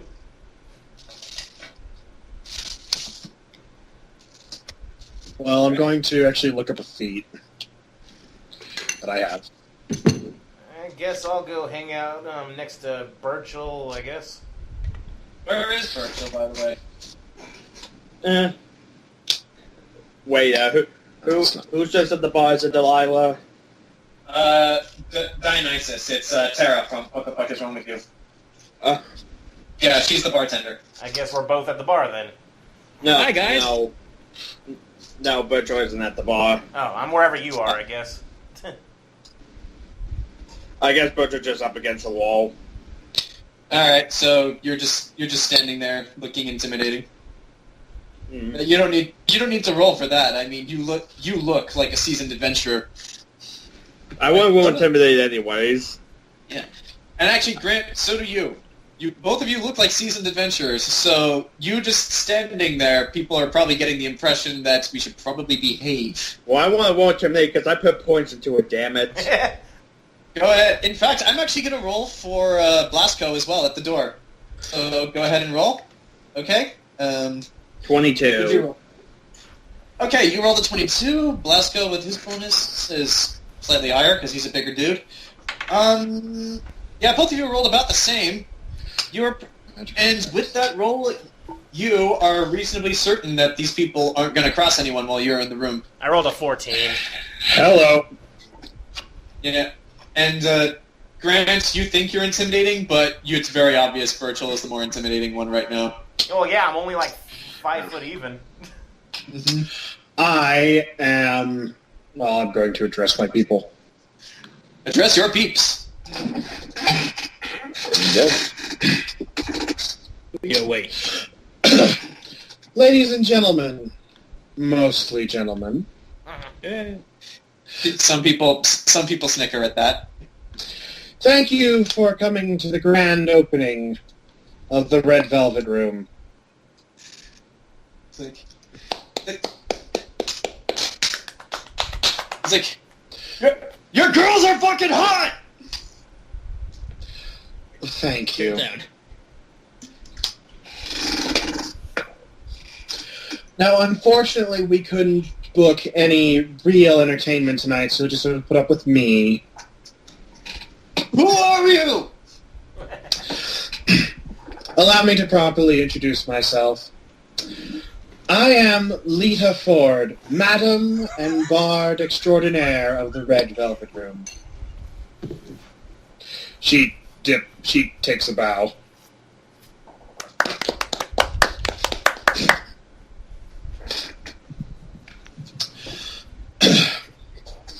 So, let's get this show on the road. She takes out her instrument and just says, "So, how many sailors in here tonight?" I'm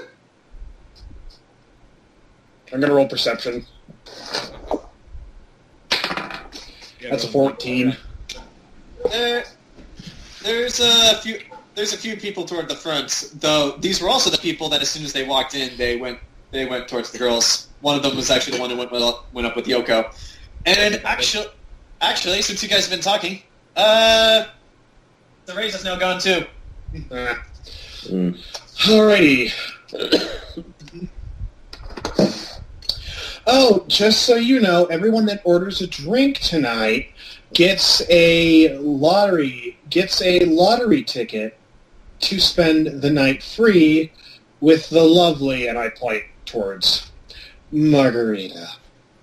Where's my lottery ticket? Did I get a lottery ticket? Yeah, you did. Oh, shit, I bought a drink, too. You're gonna like it. No! You got a lottery ticket. And I don't even know if Margarita does Catherine's a down bow. there yet. I don't know. The thing has started. The party started, basically. Rowan's having a good time. He's liking tonight. She's gonna wait. You know, She's gonna wait till Lita finishes talking, then she's gonna make her entrance.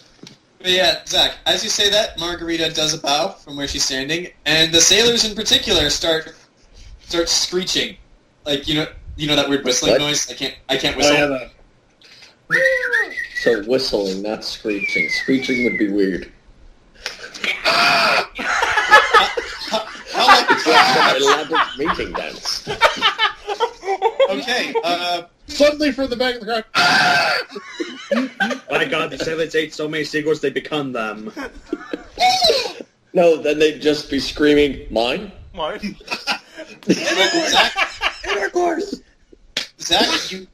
Zach, there is no screeching. However, you think you see one of the sailors. You think it's like a weird foreign mating dance. However, you're not certain. You've never seen anyone do this before. Anyway, sailors. Like they're sailors and they're already a few rounds in. so, without further ado, time to roll performance. You're on, check it out. Opening song. Alright. Also, Zach, you will get a bonus because this is your place. Is Euron paying attention or is he drunk already? Let's roll for Euron. Yeah, he's paying attention. In fact, he says to you, it's like, energetic little lady. Is she a friend of yours, Rowan? Yeah, I guess you can say that. More of acquaintance, really. We met on the road. All right. Isn't that how it usually is? Hmm? And hold on. I need to. It's like. In fact, he looks over. Margarita walks by. He's like, She said your name was Margarita, right? Do we? Is the only way we can get with you with that lottery ticket, or if I cough up some coin right now, is the option open? My stuttering is exactly what he's saying, by the way, because he's already a few in. Right. And Margarita to that just is like, I'm sure you know how it is, love. If you got the coin, anything's an option. It's like, don't worry, love. I got the coin. It's like I'm not about to just expect a pretty lady to get something for nothing. And how does she take this? You can tell Margarita just kind of does a fake smile, but she more or less just goes like, "Oh, if you got the coin, love." She holds out her hands, and Euron goes with her. Real trooper, Margarita. Yep. She just winks. She winks at you. And Zach, sorry if I'm interrupting, You're fine. But yeah, just a lot of these things are just happening. Keep going. Rolling perform. There you go. All right. 21. Nice. And you get the bonus for this being your place. What do you play? Remember, Zach, you get another bonus if you can remember the lyrics without reading them out loud. Yeah, I'm not going to try and sing Elton John, so everyone... B-word! Aw. What? It's... I can't. It's not available in my country. What? Ah! It's the second time this has happened.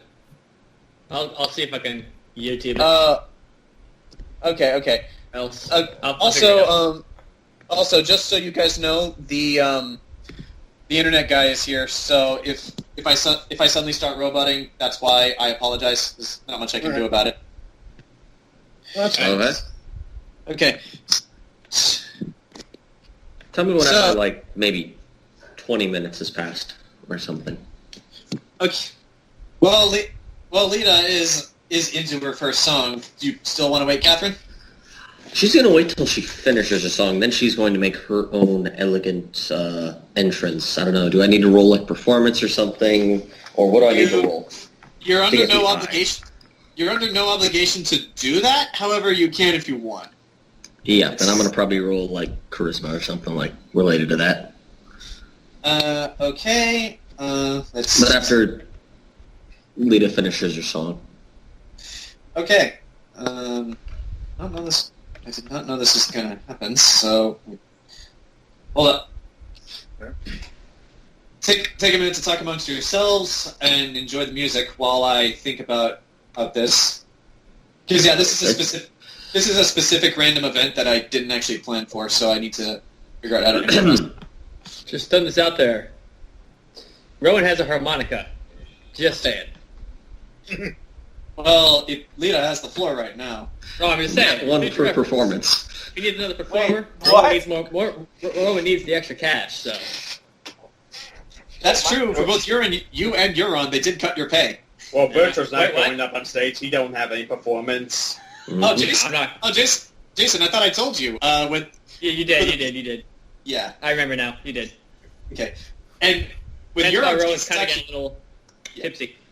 and actually, with Euron's case, it's worse than you because he used to get paid more than you as vice commander of the city guard. Now he's just a common guard like you and getting paid exactly your wages, which were already cut to begin with. Yeah, that's how Rowan's nice to him. So wait, Mike, did you say you got a nat 1? No, I didn't even roll yet. Oh, you were just Also- joking at Jayson. Okay.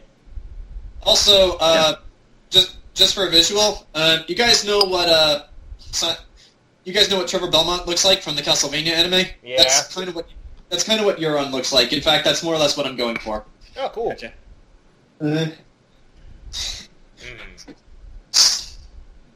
I looked at Burchill like, hey, Burch, Yeah. do you get this rock and roll? I think I might be too old to get this. I like the sound of it. Yeah. Okay, Sounds alright. Burchill and Nox, I want the two of you to roll perception. Oh, God.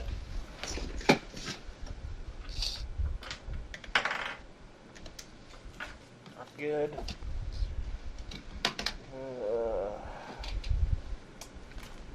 22. 9. Burchill, you see it. There's the usual savory crowd of people that's still pouring in. Some of them are having a few drinks and leaving. You know how it is. One guy though, he catches your eye. He's wearing a long black coat, kind of similar to yours, but not really. But yeah, he walks in and just takes a seat and stays there. He's not doing anything right now. Okay. All right.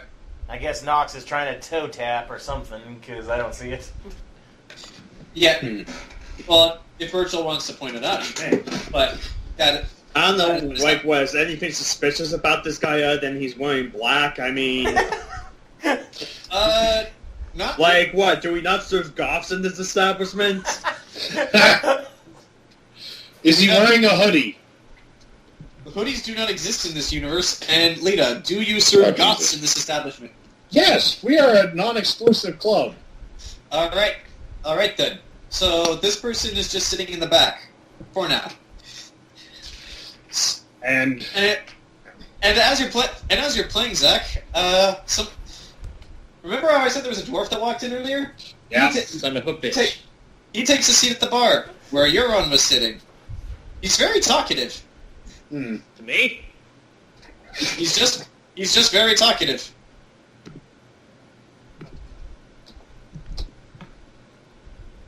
well, Any of you want Lita to just guess his name? Lita just wrapped up her first song. Alright. The song just ended, too. The song ends as a very talkative dwarf. The song ends as a very talkative dwarf just takes a seat at the bar. Who are you talking to? Oh, he's talking to all of you. Oh. Like what? You do get that his name is Morn. Mork? Morn. M-O-R-N. God damn it!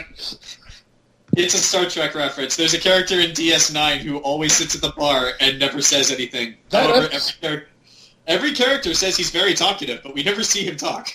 Actually, John, Apparently. fun fact, that episode was actually on the other night. I got home from work, my dad's watching Deep Space Nine, and my dad's like, yeah, it's the episode where they just, like, Morn just died. And I'm like, oh my god, is it Who Mourns for Morn?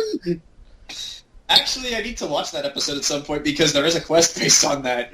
Yes, there is a quest based on Morn. Well, boy.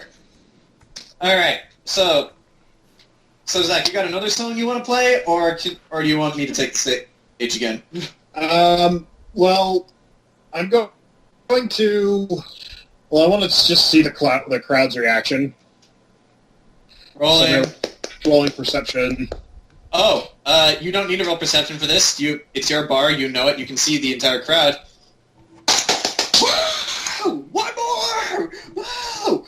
Where are the other girls at? And as they say this, Sophia finally comes back down, where she is noticed almost immediately.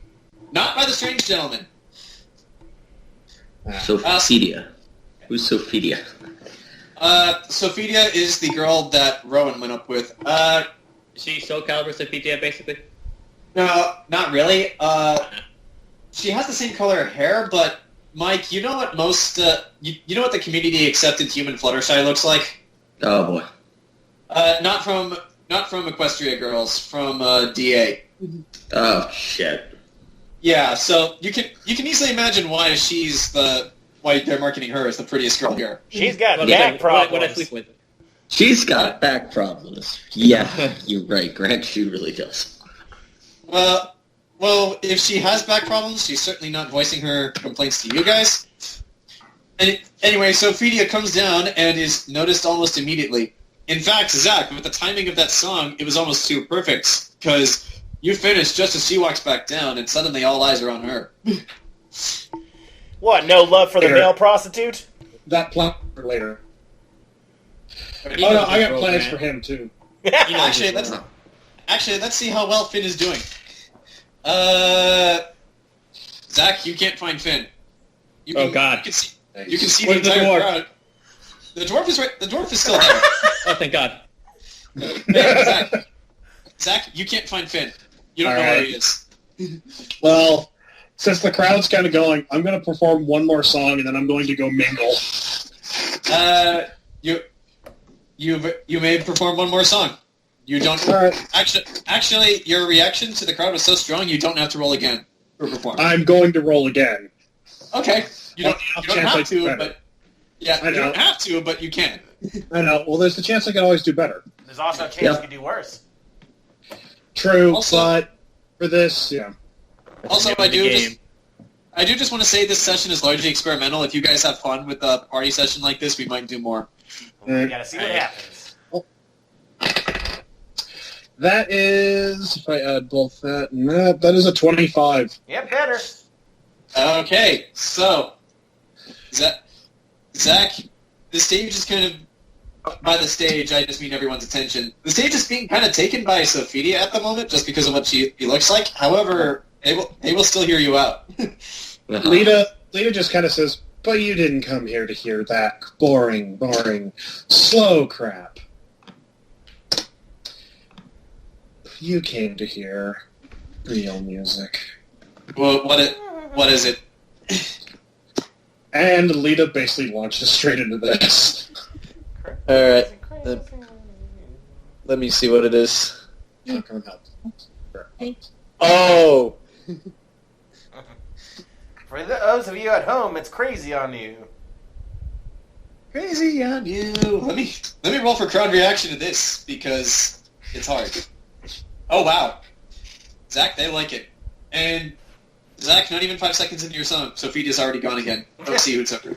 She's gonna have a busy night. Alright, well, I got the spirit for so I guess Lita's in character. I'm playing, Lita's getting really into playing, because I gotta go,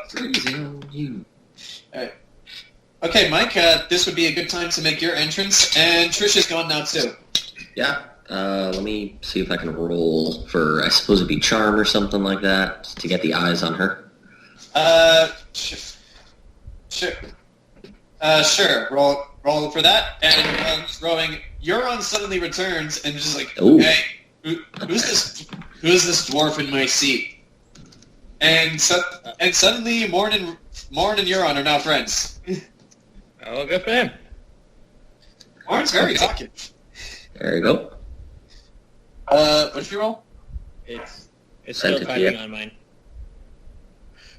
I'm on my phone, so it's kind of hard for me to frequently check the chat. So, what did you roll? 20 unnatural. Nice. Okay, 20 on... For charm, so to say. 20 unnatural. How do you enter the room? She enters the room basically coming down the stairs in her exquisite, elegant dress. She's got, I believe Catherine does have some bounce to her chest, nowhere near Fluttershy, so to say's level. But I think she had D's, I believe. D's or double, probably just regular D's I think she had. Yeah, that's what I read down here. Walking down the steps, you hear somebody say, "You're not sure if it's you." Hey, you got a real bounce to your chest. Them some good cat titties. Gamer poop reference. Yeah. Yep, as she elegantly walks down the stairs and heads to the bar to get a glass of wine. Now you're in the raffle. Grant, She does not know anything about this raffle.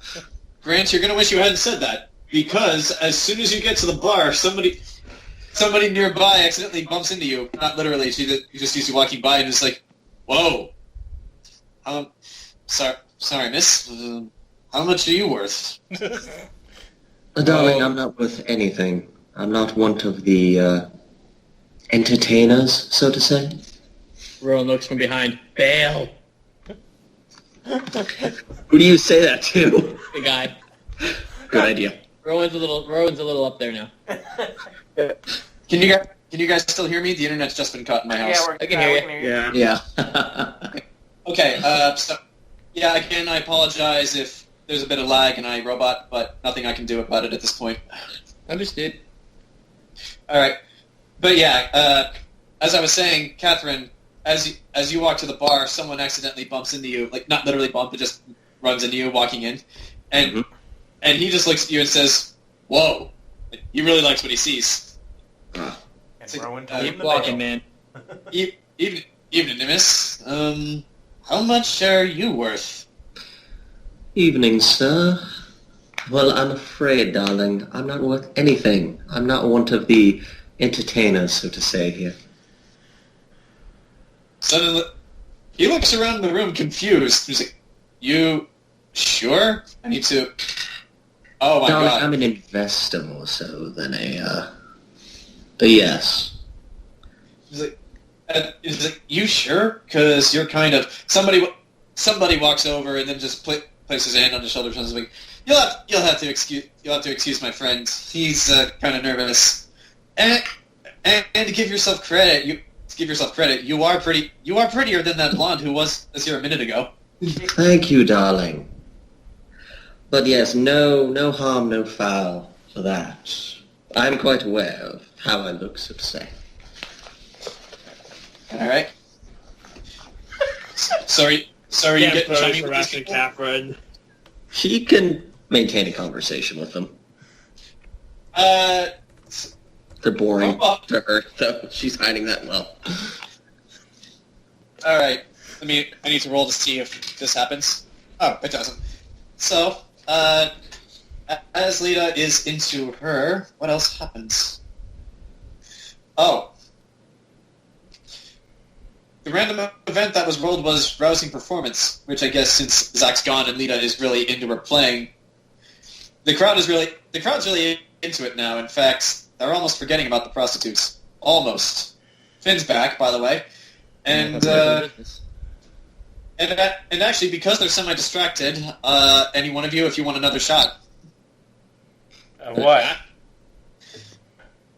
This is a brothel. You guys are investors, and they're all back. You want to take up any one of them? They're all Wait, do you have to over roll half my age. Constitution as you make more and more drinks? Island, she's not one of the working girls, so... Wait, sorry, Ken? So I think the only one Burchill would be interested in would be Delilah, but she's not one of the working girls, so Burchill's just there. You can ask. There's no harm in asking. Well, okay, where is she? Does Burchill see her? Do I have to roll perception? You don't need to roll perception. She's kind of by the bar. She's like kind of in between the bar and where the door to the kitchen is. She's just standing there with a fan, like trying to look pretty, but she's just keeping an eye on things. However, sadly, she's not getting as much attention as the other working girls, and all of you know her. You can kind of guess why. It's the scar. It's the scar. It tends to be off-putting. Well, but Burchill's going to go up to her. All Yeah, right. had a nice dinner with her before. He's like, you walk up to her. She notices you walk up, and she's just like, interesting night. I got to admit, I haven't heard her play so much of this rock and roll music she keeps talking about. Gotta say, I'm into it. Yes, it's most definitely different, but definitely enjoyable. Yes. Anyway, was there something you wanted to talk about, Burchill? I hope nothing's happening over where you are. No, nothing seems to be going on, but her jaw kind of what Buzz says. I couldn't help but notice you over here.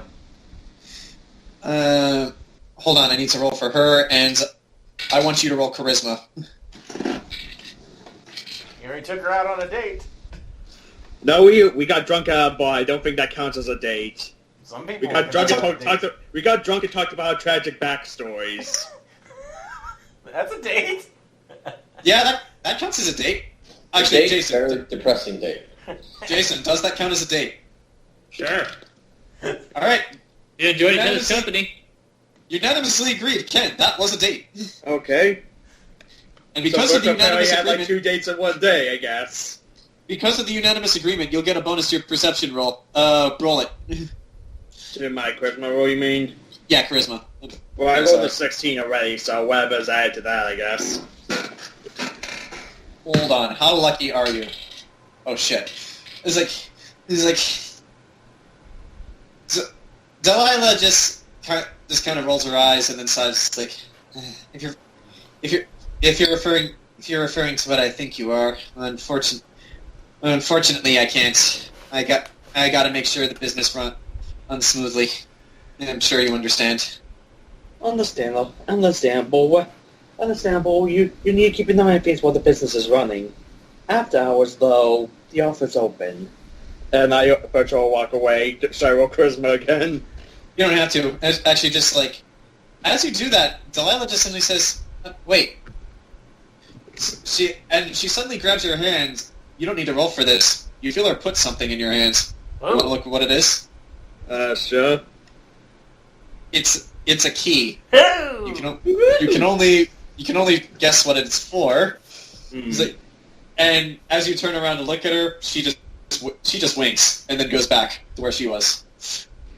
Burchill puts the keys in his pocket, walks back to the wall he's staying at with a big smile on his face. You look awfully cheerful. Social link, go!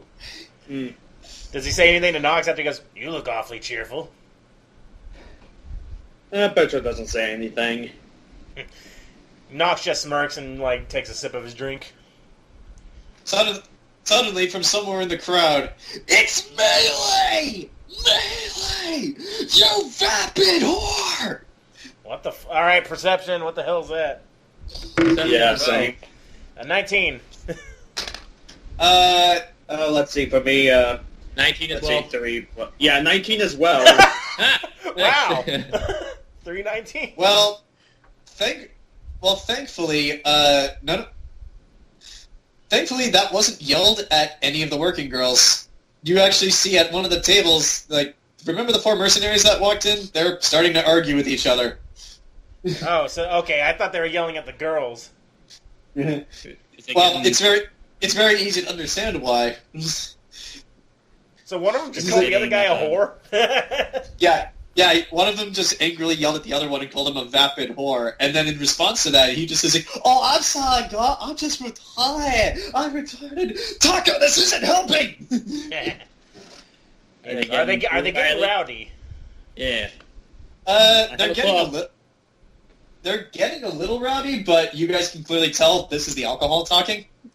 Right. Who's got better charisma? Calm us down. I can intimidate.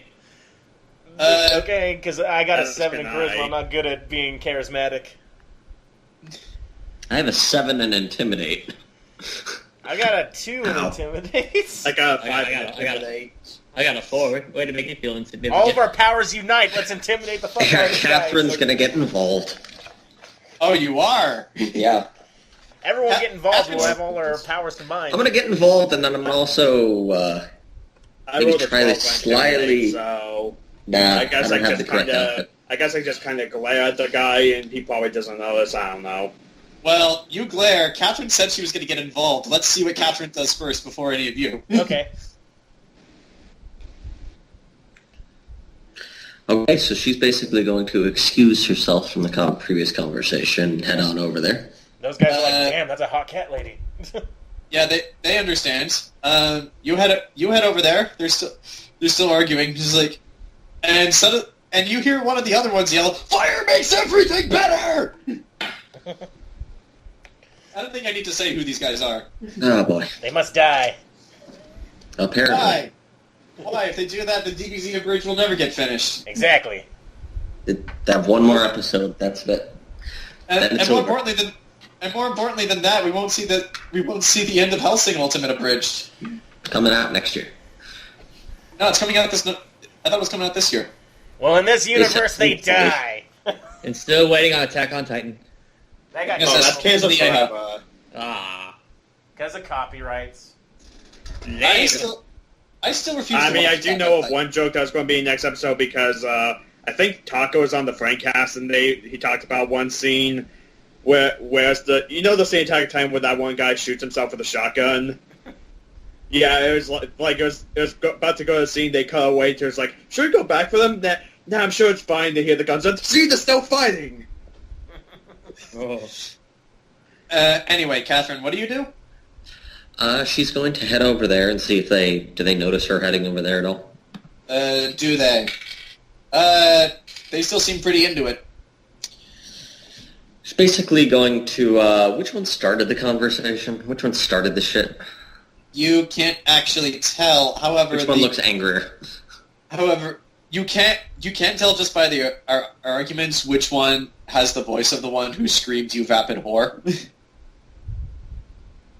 But which one's angrier? All of these people, because Catherine's 6'2". Not that tall. There's one with long black hair, and he has a pair of glasses, and you're not sure what kind of crossbow that is slung over his back, but like he looks like he might be about as tall as you.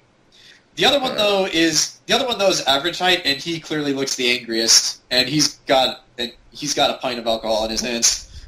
Okay, Catherine's going to walk up to him and put her hand on his shoulder.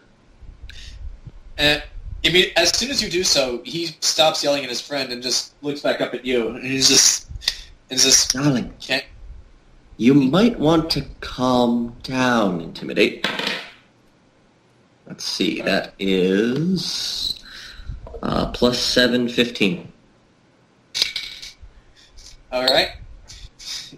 Fails, I have ether. He just looks at you and then just very quizzically says, "Okay." And one of the other guys there, he's kind of a more rotund gentleman. He says like, "Sorry about Gon and Taka. They tend to get like this sometimes. Mostly just because of the way Taka insists that it's actually pronounced melee instead of melee. It is pronounced melee. No, it's Darling, not. it's fine, but I prefer less screaming about fire in an establishment, especially crowded establishment. Meanwhile, back outside the city, with a few more dead mercenaries, someone said something about fire. But yeah, back in here, as you're having this conversation, you notice the third member of their mercenary group is gone, and then suddenly he comes back with Finn. That's where he was this whole time. Oh. And as he comes back, Gon, the guy you have your hand on, just says, "Kaiser, took you long enough." He's like, I'm sorry. Just we're having quite a bit of fun." Finn just is like, "Yeah, I guess you could say that." Savage Finn. And that actually reminds me, I need to watch Iron Fist Season 2 at some point. I gotta catch up on every show. Yeah. Alright, so are they calming Luke- down? Luke Cage Season 2 is really good. Just gonna throw that out Are there. they calming down because of Catherine? Yes, they are. And with the return of Kaiser, they are more or less normal. Okay, good. Okay, Nox consciously goes, okay, don't need the ether. Yep. Why do you have ether? I'm an alchemist, I got everything. Who's a furry? Oh, the two guys that were hitting on Catherine. Oh. Oh my god, I just got the name. Hey, Zach, while you were gone, you nearly missed an incident when someone... Okay, Zach, Wait. to catch you up to speed... Jayson, are you serious? Yeah. You didn't know Catherine the cat?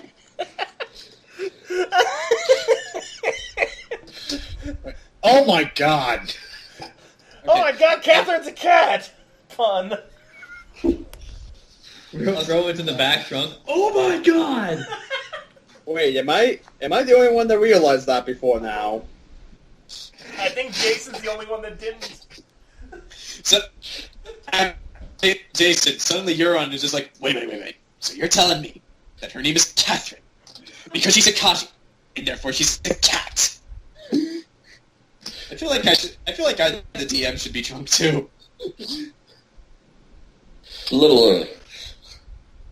Also, Zach, to bring you up to speed on the only thing that's relevant to you, while you were into your song, Catherine came down, some guy started hitting on her, and then a minor incident happened when the quartet of mercenaries, one of them started yelling at the other, "It's melee! You vapid whore!" and just before you walked in, one of them finally came back from downstairs with Finn.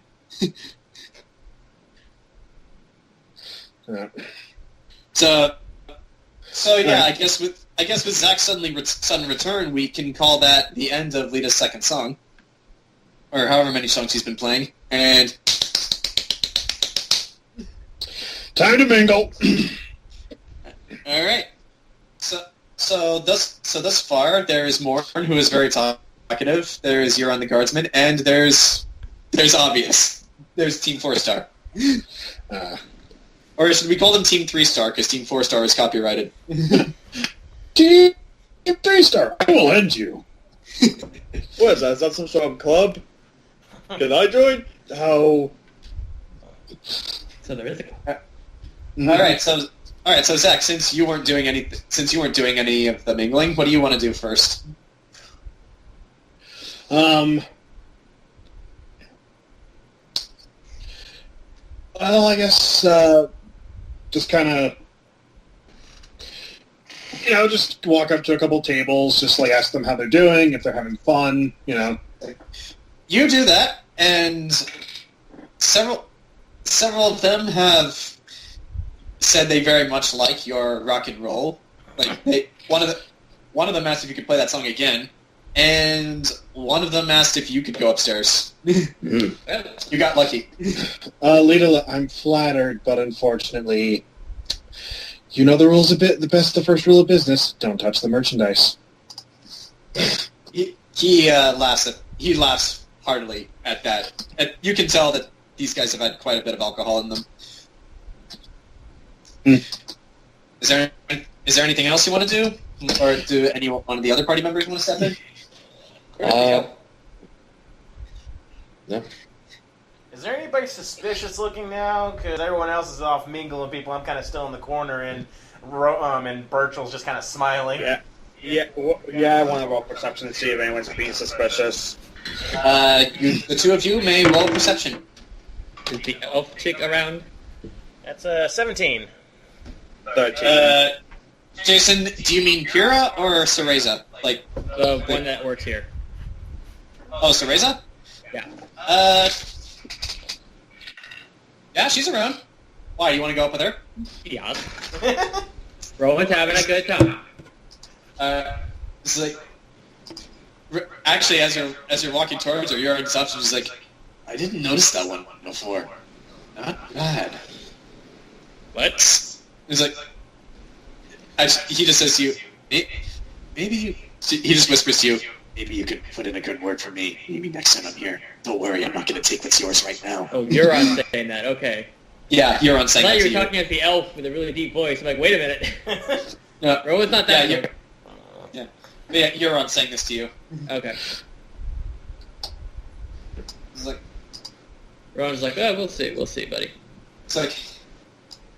So, as you walk up to Cereza, she notices you immediately. She's like, oh, it's you. I've seen you around before. And she says in perfect Elvish, are you interested? Oh, crap. Does Rowan know Elvish? I think he does. Of course you know Elvish. You're a half-elf. Well, that doesn't mean anything. You can be half anything in the language. Yeah, John, I'm half Italian. I can't speak it. Well, in this case, Rowan does know perfect Elvish because, well, his mom was an elf, and Rowan, by his own admission, is a bit of a mama's boy, so he would know perfect Elvish. I know When I say Elvish, Elvish- because I have a high intelligence. I'd say yes in Elvish. All right, and do the two of you walk upstairs? Yeah. Okay. As soon as you are gone, you're on being slightly jealous. Oh. Jayson, I swear this is a complete coincidence. He does not do this to spite you because he didn't even know. Oh, you got her first. Huh. So he sees Sophia walking around and then just says, "Hey, you interested?" and she gives her best, like, shy smile and just says, "Sure, you are." And they disappear upstairs, too. Yeah, Jayson, that was actually a complete coincidence. I rolled to see which one he'd go for, and it was her. Nice. That guy's so drunk, and he even get it up. I rolled a 19, sir. Not you, I'm talking about the other guy. We were both equally drunk. No, I think that guy's more drunk. Probably. Wait, Jayson, was that 19 to perform? Actually, hold on. That was 21. Yeah. So that's a 21 to perform. Yeah. Please roll low for her, too. Not Rowan's as not low allowed as... to- Not Rowan's not as allowed low to as... direct more. Not as low as Sophia, however, Cereza does politely give you her compliments. Alright. So, just for the sake of, just for cinematic reasons, Rowan is going to be out for a little while. As me and Burchill see something.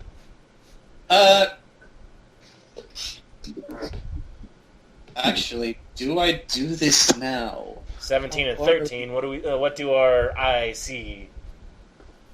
I need to flip a coin, and by flip a coin, I mean roll. Roll a D2. Grant, what do your psychopath eyes see? I'm not a psychopath. I'm a sociopath. Ah, my mistake. Okay, so while Rowan is gone, Burchill, Knox. At first, you don't see anything suspicious. In fact, that weirdly suspicious guy who walked in is still just sitting there, staring, looking around. He doesn't see much of anything. What does he smell like? I'm getting to that. Okay. A couple hours have passed. I'd say it's close to 10:30, like maybe 10:45. Some people are leaving. Some of them are clearly drunk and had to have been escorted away. Don't back down worry. then? You have no. You're not back down. I've been up there for over Don't an worry. hour. I didn't say how much time had passed in the time you guys have all been mingling. But yes, Rowan, with with the difference in what you rolled, you have been up there a while. Huh. But anyway, continuing. But yeah, the weird guy who walked in is just sitting there staring around. And yeah, some people had to have been escorted out because they're clearly too drunk, but you guys have Blasco there for that. So there's not too much to worry about. So, Lita, remember Jay and Silent Bob? Oh God, yeah. They suddenly walk in because they say to you, like, I'm not going to do this conversation because there's more I want to get to, but yeah, they say that a lot of people have stopped coming in, but they did take down all their names, and they'll give you that information when you ask for it. When did we hire them? Jay also, they're not hired per se. They just hang out in front of the brothel. Jay also very unsubtly asks that since this is the grand opening and they do have a business arrangement, any chance at a discount. I'll let you answer that before I continue. Lita looks at him and just says, "We can arrange something, but for now, there is a lottery going. Buy a drink, get a ticket." Actually, before we continue, shall we see who wins the lottery? Uh-oh. Well, I'd like to have Jay buy a drink. Both Jay and Silent Bob buy a drink. Silent Bob says nothing. He's like, and as he does, Jay says like, you know, I'm not gonna lie. When and the midichlorian den was gonna be turned into a brothel, I was skeptical, but some of these girls you got, man, I might be coming in here a bit more frequently if you catch me. Well, And also, actually, hold on. How lucky are you? Before you can get to the lottery, Knox, Burchill, while Blasco is busy escorting some more people out, you guys see 3 more people walk in. 3, I guess you could call them kind of burly-looking gentlemen. None of them have weapons. However, they do look kind of unkempt. However, that's not important. What is important are the blue sashes that are hanging on all three of their belts. Oh, bitch. Butchers! Mm-hmm. We don't serve butchers. What's even more unsettling? They're not trying to start anything. They're just looking around. I thought we Quick, don't serve start them. the lottery. And actually, as they're walking around, the first place they had is straight to the bar. It's like, Lottery now. Boy, barkeep. Yeah. Boy, barkeep. Get me in my... Get each of us a drink. We're here to have some fun. It's like, sure, coming right up. Hey, Catherine, I think we found our numbers for the night. Oh boy. I don't say that in character. Jayson, you're still upstairs, by the way. Though if you want, I gotcha. to roll for luck, you can come down right now. My If you quad want to roll senses for are luck, tingling. Sure. yeah, What roll do for you luck. add to luck? What do you add to luck? Nothing. Nothing? 9. Yeah. Rowan does not come down just yet. I'm But, preoccupied. But yes, three butchers have entered the establishment and have all just ordered drinks, which means they've now entered the lottery. No, they don't. No tickets for them. Shit. Well, I guess Lita's going to take stage and announce the lottery. All right. Actually, I'll just climb on top of the bar. The stage would be wiser. Yeah. But it wouldn't be as fun. Yeah. Also, well, I'll just stand by the bar. Wait, find out what tickets they had, and then don't call those numbers even if you get it. Well, here's the thing: That's it's a just luck bad of the, business. it's a luck roll. I know, but that's the thing. If you can if you Well- look at it, then you can change it. We'll see. We'll figure out what's going on. We could probably see what tickets they have if we sleight of hand them. I wouldn't worry about it too much. Let's just see how the dice play out. Worst case scenario, we got bodies. More bodies. All right, gentlemen, it's time to announce the lottery winner. Everyone starts howling, except for the three butchers. They're just as calm as can be. No. All right, what do I got to roll, John? I have to roll my D120. Oh God. Fuck, I'm on there. I mean, better be So- than a butcher, but shit. So, Zach, Yeah. is there an elegant speech you want to make before I roll this?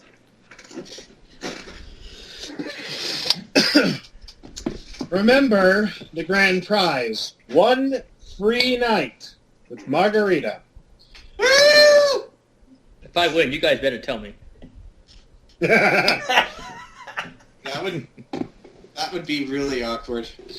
And without further ado, Lita sticks her hand into whatever the bucket they're keeping all the tickets in. All right.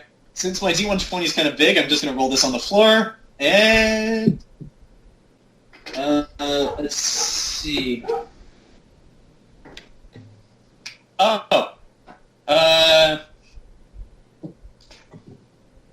Actually, it's not either Rowan or Nox who gets it. Whew! Thank God. Suddenly, back to the quartet of mercenaries, everyone starts looking at the guy who yelled, "God, that's you!"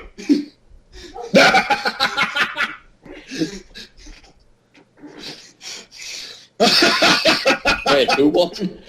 Gon God! Ganjingba! Interesting. Is it? And actually, Gon is frozen now. Like, he's, like, too perplexed to move. Like, I did not plan this? He's like, come on, Gon! The other three are cheering him on. It's like, yeah, Gon, come on! Zach, do you want to intervene? This guy seems kind of nervous. Well, she pauses for a second. Lita says, "We have our winner. If he wants to be the winner. Unless..." Just do it! You watch. Margarita walk up, and she doesn't like much hand on his shoulder. She just like puts both her hands on his shoulder and then just like she whispers something very subtly into his ear. If you want to roll perception, you can hear it. Yeah, I'll roll. All right. 19. Next, here is it. Zach, did you want to roll? Yeah, give me a second. Okay. That is a 19. Again? Wait. No, that's a... No, wait, nope. That's a 17. Because earlier we had 3 19s in a row, like me, Jayson, and Ken. Or is it Mike? Yeah, Ken. It was Ken. Okay. Yeah, it was Ken. So, what she says is, come on, stud. What have you got to lose? And that is enough to make him smile, and then abruptly stand back up. She's mine! And everyone around him just starts clapping. How do the butchers react? Oh boy. So, are you still watching them? Yes. So as Margarita just lifts him up out of the chair and starts escorting him towards the stairs, one of the butchers walks over and then just puts his hand on his shoulder and stops him. He's like, "Sorry, boy. I think I'm taking quite a liking to this one." Oh, crap. But Burchill kind of motions towards Tara to throw me the crowbar. He's like, I guess I can start walking up if you're getting your crowbar. he's like, do you want her to throw it to you from across the room, or do you want to like go a little closer so you might not notice you get it? I guess well the other ones are right there, so there won't be too much subtlety. All right. Okay, I'll go walk up there since like you're getting your crowbar. I've already got my weapons. All right. Let me roll for Dionysus' throw, and it's okay. Unfortunately, however, both of the butchers notice you catch a crowbar, and the remaining two start glaring at you, and one of them even asks, "What's that for?" But before we can get to your answer, let's cut to Grant, who's walking up to the other guy. All right, how old is this guy? He looks about mid-20s, 5 o'clock shadow, and you don't even need your perception from this. This guy just smells like he needs a bath. Okay, so is he grabbing the other guy? Yeah, he's grabbing Ganjing Ba. Okay, I'm gonna grab. I'll grab the other guy's shoulder. I go, son, why don't you let go of the lucky winner? We don't want. Why don't you? Are you rolling for intimidate? Yeah, I'm gonna intimidate. I don't have a good stat in it, but I'm gonna. Well, with an at 20, I don't think it matters. He's like, son, I'll put like a little bit of like menace behind it, like JoJo type menace, like words going above my head, and goes, son, why don't you let go of the lucky winner there? Menacing flirting. The butcher in question, silence falls for several long seconds as suddenly the way he does it, you'd think it's like one of those subconscious things just out of fear, but he doesn't say anything to you, and his expression doesn't change, but very subtly he lets go of Gon's shoulder, and then Margarita just walks out and upstairs with Gon. And in fact, cut to Ken, just as Rowan walks back down, Ken, what's that for? But Joe explains, well, in a way, I'm kind of one of the bouncers of this establishment, and it's in case if things go south. Now I would advise you, gentlemen, and to just ignore this, and avoid a situation where you and your friends get banned from this establishment. And trust me, I don't think we want to already start banning people on the first night. Roll for charisma or intimidate. Intimidate. Mm-hmm. Rowan's walking down all like, what the hell? Yeah, Rowan, you have no context. You just walk down, you see Gon and Margarita walk past you, and suddenly you see 3 butchers in this establishment now. And one And I of them rolled a 18 for intimidate. The butcher who asked about the crowbar just looks at you and says, "What? We're paying customers. We're causing no trouble. What do you got against us?" Well, your friend over there was just harassing the lucky winner of the lottery. As far as I'm concerned, that is the beginnings of trouble. Lita, I want you to roll perception. All right. Actually, no, not. But if there's no trouble to be here, then go on your merry way and continue as you were, gentlemen. Actually, both Lita and Catherine, I want you to roll perception. Okay. Yeah, wow. 25. Let's see, that's a 13 plus 23. Both of you notice this. Zach, you don't understand the context for this. Mike, you do. You see Trish suddenly walk back down with a customer, but as soon as she sees the butcher, she immediately turns tail and runs back upstairs. Oh, shit. Remember how you guys hired Trish? Oh! She was the one we Rowan saved. blocks the stairwell. Wasn't she the one we saved from them? Yes. Oh, these bitches! Rowan blocks the stairwell. Lita's kind of pulling a John Travolta right now. She's just kind of like... What? Luckily, one of them is very scared right now. Yeah, one of them is scared, and aside from Trish, Cereza's taken her time, and yeah, Euron and Sophia are still up there, so she's safe at the very least. Let's see, who's still down here? Yeah, Finn's here. Yoko is here. That's about it. Yeah, Finn and Yoko are still down here. Everyone else is just other NPCs. So, how do you want to handle this?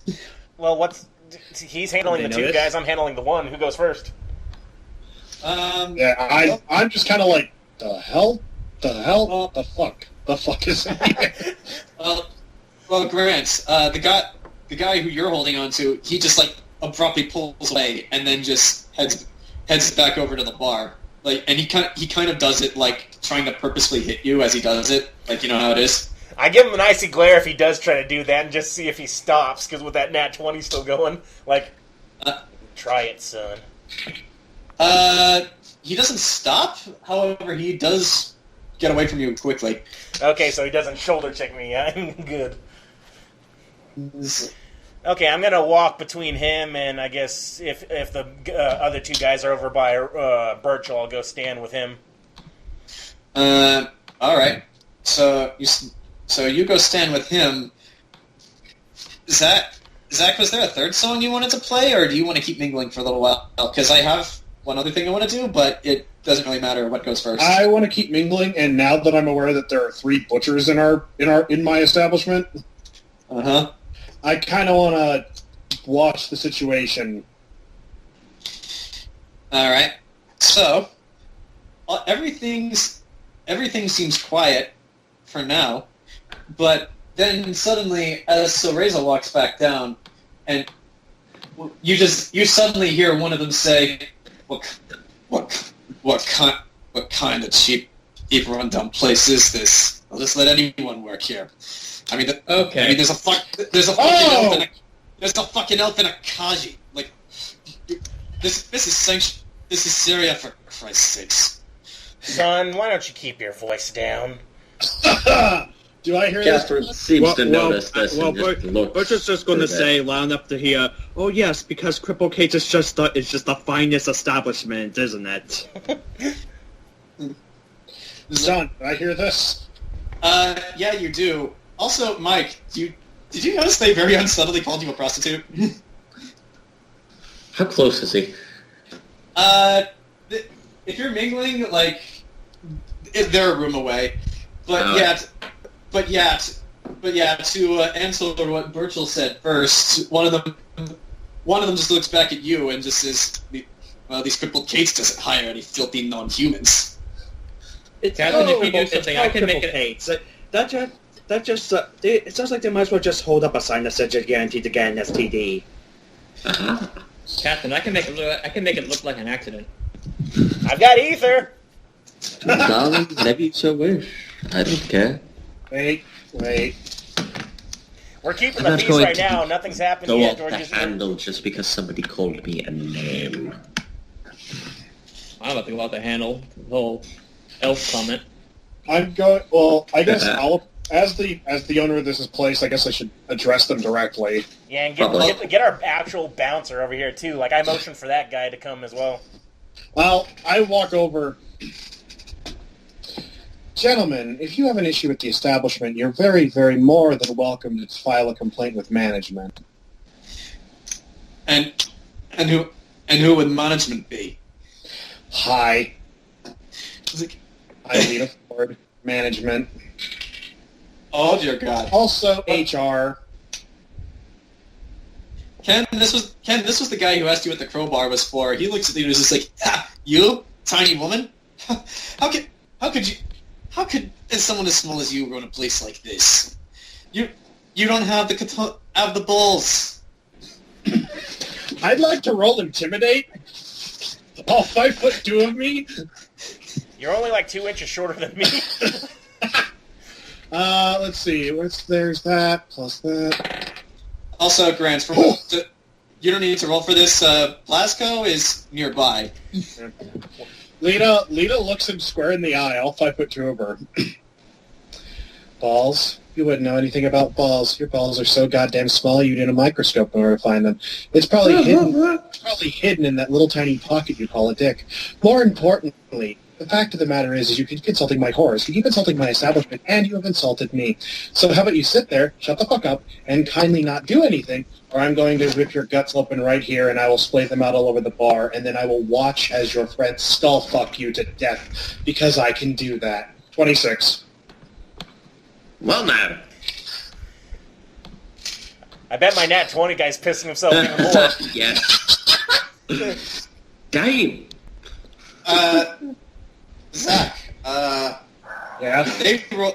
they rolled so bad, and you rolled so well that everyone who's still in the bar has stopped what they're doing and is now looking in your direction. You have terrified not just the butchers, but everyone here.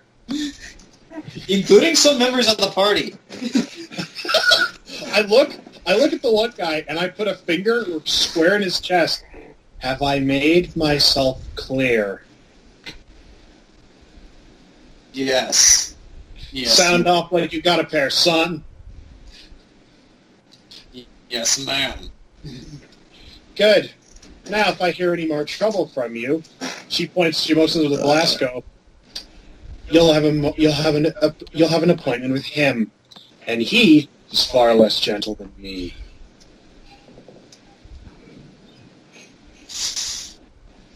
I need to roll for something really, really quick. Oh my. With the combined efforts of Lita, Burchill, and his crowbar, Nox, and his almost like monster-like intimidation factor, Catherine just standing over there plotting something that they don't notice, and Catherine doesn't care. oh, okay. She's just chilling. Rowan took more offense than she did. Rowan took offense. Catherine's response was, they called me a name, and Rowan's standing there by the door, just looking by the stairs, just looking intimidating. Yeah. Rowan's just standing by the stairs, looking intimidating. And actually, with that, suddenly Euron comes down and just like, I'm sorry, what did I miss? And actually, the butchers recognize Euron. And as soon as they see him, they're just like, what? I don't know why we even bothered with this place. Let's get the fuck out of here. And they very, very unsteadily leave. Wait, But, can I do one thing? sure. Before they leave, the guy I scared, Yeah. I'd like to hand him a token of re-entry. Okay, go ahead. Oh, God. He's confused. He's confused as fuck. But go on. For the trouble tonight, I'd like to offer you a free token of re-entry. He doesn't say anything. He doesn't say anything to you. He and his two buddies just leave. And congratulations, everyone gets extra XP because you ended this situation without violence. Well, we can still go hunt him down. John? I mean, by violence, I mean violence in the Red Velvet Room. Oh, okay. John, as soon as he's done this, I'd like to roll use magic device. Wait, did he take the token? Yes, he did. Okay. Yes. They Roll want to wait for till it? they leave. I know. They're already. Yeah. They're already Like, gone, and Until they're really far away. Okay, I'll wait like 6 5 minutes. blocks. okay. And then me and Samwise will probably go hunt the other two down tonight. All right. So that just happened. Well, in order to lighten the mood, I'm going to find Sophia because it's time. So Sophia takes a couple of seconds, but she comes down the stairs just after you're on. She's okay. Sophia, Yes? the mood in this place just dropped significantly, and we need to liven their spirits. Oh. Okay. I'm going to need you to go on stage with me. Her face gets very red, but she doesn't say no. I'm going to play a song, and I need you to do something while I'm playing the song. Okay.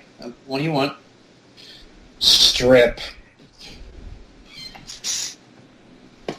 If this were an anime, this would be that one scene where like her whole face goes red.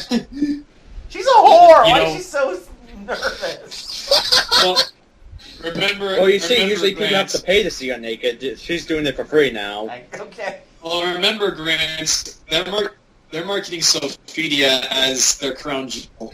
This is part of what helps with that. Okay. All right.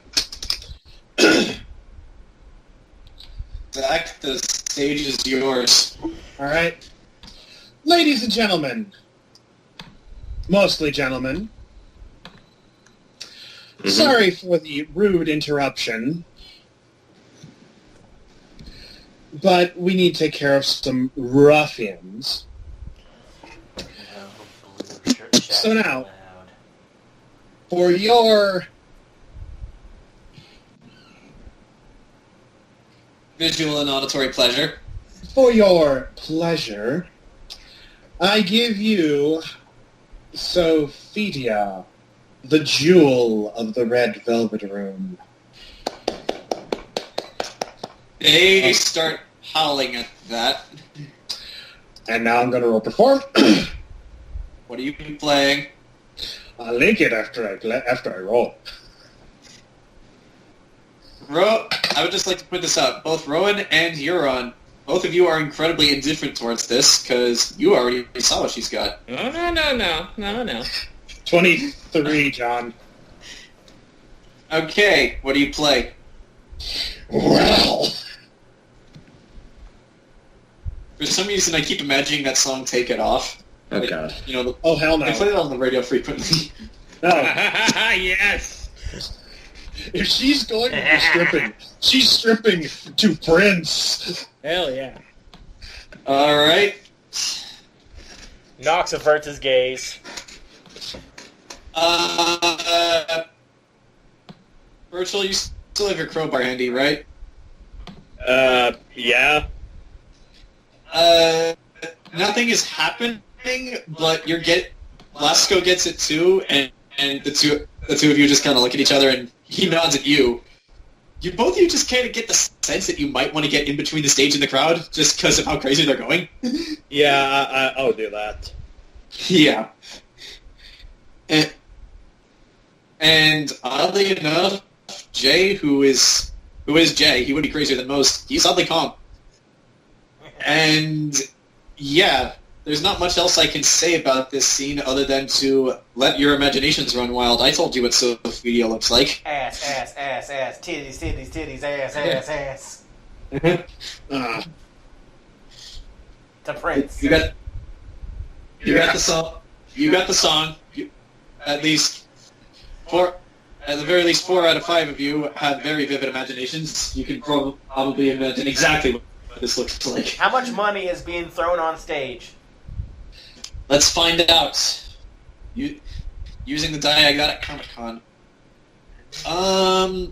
So sadly, only one person throws money, but the good news is, Zach, just from the crowd reaction, you might get some returning customers. A lot of returning customers. I would like to point out, while Lita's singing this, she is basically, like, writhing and, like, gyrating on stage as sensually as humanly possible while playing her instrument. Also, despite her, what's the word I'm looking for? Just incredibly shy. Like, I'll just go with that.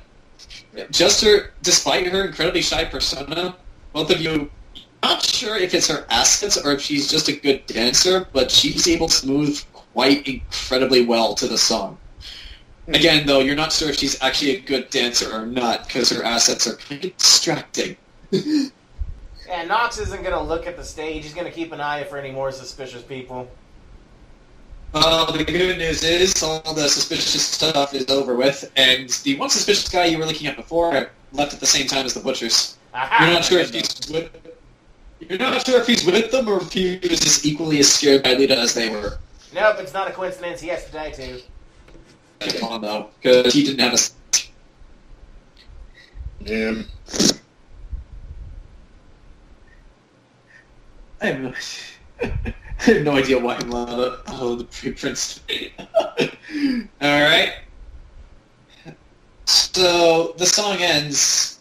Do you guys want to do anything before you close up, or should we just say that's a night? Well, we have to go kill those butchers, don't we? Well, yeah, that's why we're closing up now, so you guys have time to do that if you want. Hey, Lita. Oh, yeah, Lita... Yeah, Lita basically does the whole thing. Oh, God. Hey, Lita. Yeah. Like, Yes. after the song and like, later in the night, he goes, maybe we should look into getting a sign that says, blue sashes keep out, or something like that. That'll cause trouble. But you're not talking to me.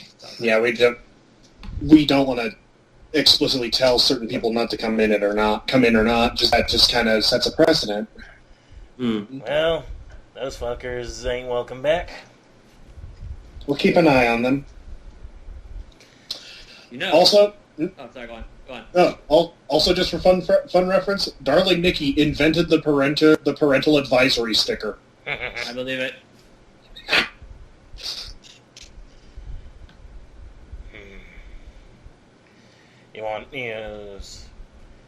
You think they should? You think those three should get a visit from the numbers? Do whatever must. However, let's keep an eye on the butchers from now on when they come in and out. There's not a whole lot we can do or should do here. Out there's fair game, though. Alright.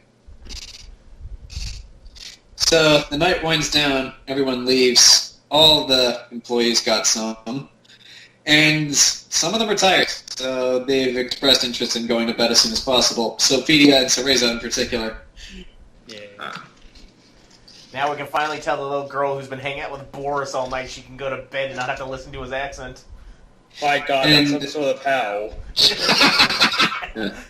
You see, I'm kind of saying that character because it is canon that Burchill hates Boris for some reason. Actually, Zach, you saved face so well that the crowd and even the rest of your employees forgot about the third random event. You guys ran out of alcohol, like, before your song started. God No damn one it, you're cared. on. I just You don't remember know his when life. Dante's supposed You to don't show know up. his life. Lita's going You to don't know address him. that later. Yeah. Yeah, well, that is actually a thing that will be addressed later as well, because I was thinking about that. But yes, but yeah, you saved face from the third random event, which was, it says food shortage, but everyone was drinking, so it's now an alcohol shortage. But thankfully, you saved the night, so there's no need to worry about that anymore. So,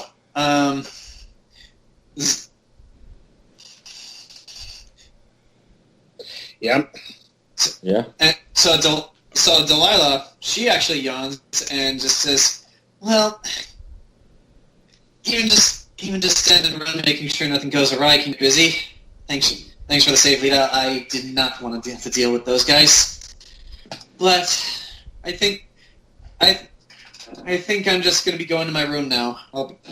I'll be there for the rest of the night." She says that kind of loud and kind of obviously. Mm. I mean, Guys, like, she's talking to me. Nah. To everyone else, like this is normal, but yeah, Burchill, you know. So anyway, Yeah. like some people are still here just cleaning things up. Like Boris is dealing with the situation in the back room. He's actually very angry that they ran out of alcohol. In Yeah. fact, so he ran outside to try to find some more. So, Yeah. Lolita's taken off her overcoat and she's kind of unbuttoned her shirt a fair bit, and she's just kind of sitting there like, oh, thank God it was over. Berger kind of goes, yeah, I'm getting tired as well, and I kind of need to put my crowbar back in my room, so Berger heads upstairs. Rowan 6. Burchill, Lita. Burchill inadvertently now is going to be gone for the rest of the session. We know why. Actually, no. Before anything else, Burchill, I want you to roll for. This is just a Constitution check. You don't have to have the perform skill to do this. Okay. What's my Constitution? Let's see. That's a nat 20. Yeah! Yeah, Ken, I apologize, but you rolled so well, you are not coming back this session. You are not going to have any say in anything. You will not... Any important decisions, you do not get any say in them. On the plus side, I'm pretty sure your social link with Delilah just jumps to its max level. And you get I that just Like rolled- Delilah.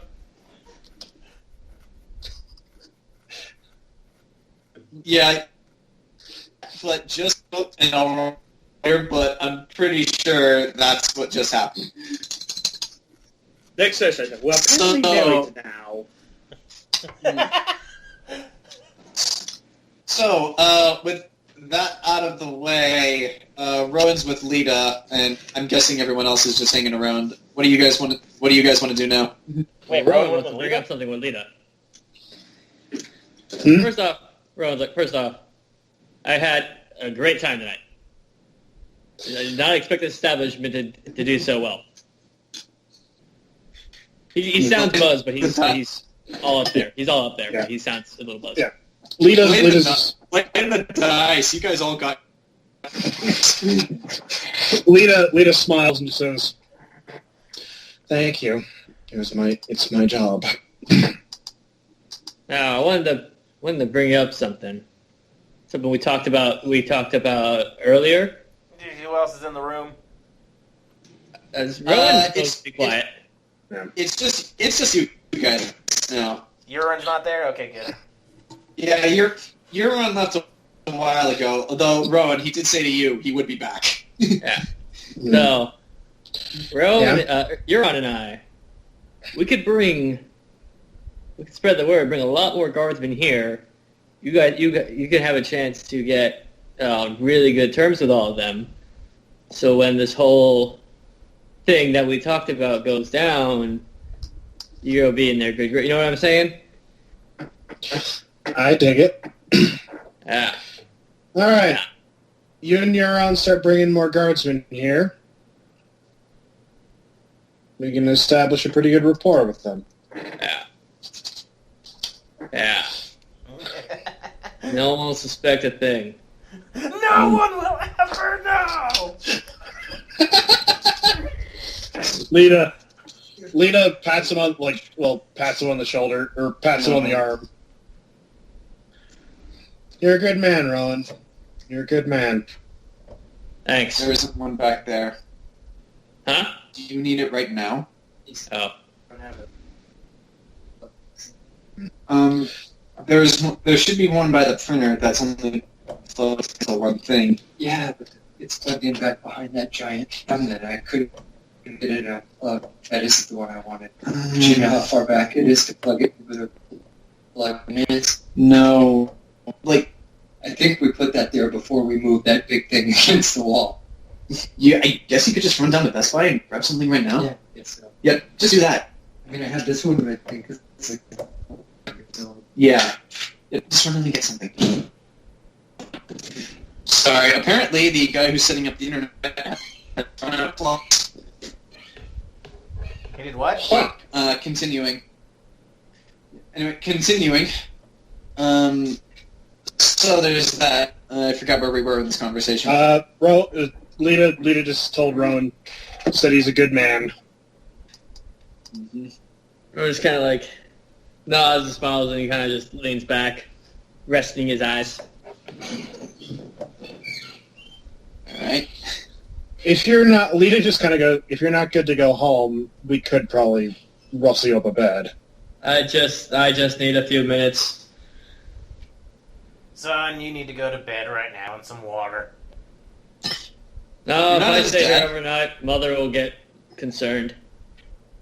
Actually, Rowan, your mother is no longer at home. She's been forcibly... She moved to the keep where the okay. prince is staying, because... Oh. Well, That- she'll definitely still get concerned, but... But Rowan realizes that and goes, oh, never mind. I have her imprisoned up there at the goddamn palace with those goddamn psychopaths and murderers, and he's coming down. Here, son, get some water, some milk, and go to bed. Come on, Knox. We can put him in my bed. No, I'll sleep on the stage. I put my arm, like your arm over my shoulder. Come on. You Knox have a takes good time, Rowan Knox. Did I have fun? Is that what he asked? Yeah. I mean, that's a thing is I scared some little dipshit. I guess that was fun. Wait. Lita, as she's helping you, Lita goes, oh, I forgot to do something. No.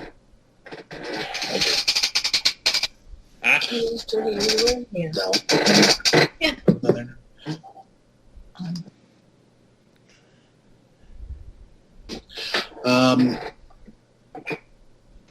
Lita just goes, oh, damn it, I forgot something.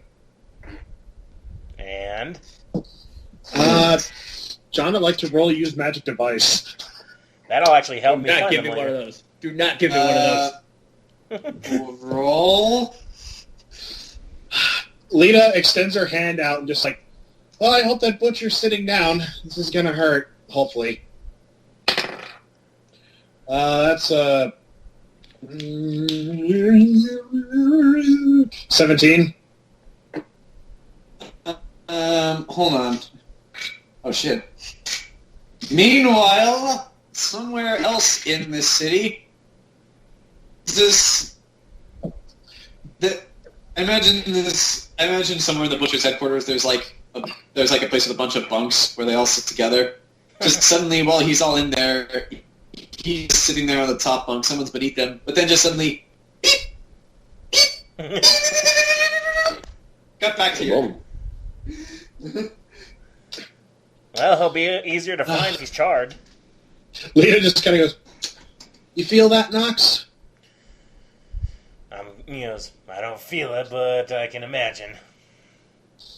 That's the feeling. That's the feeling of pain. That's the feeling of unused ingredients. Anyway, let's get Rowan into my bed.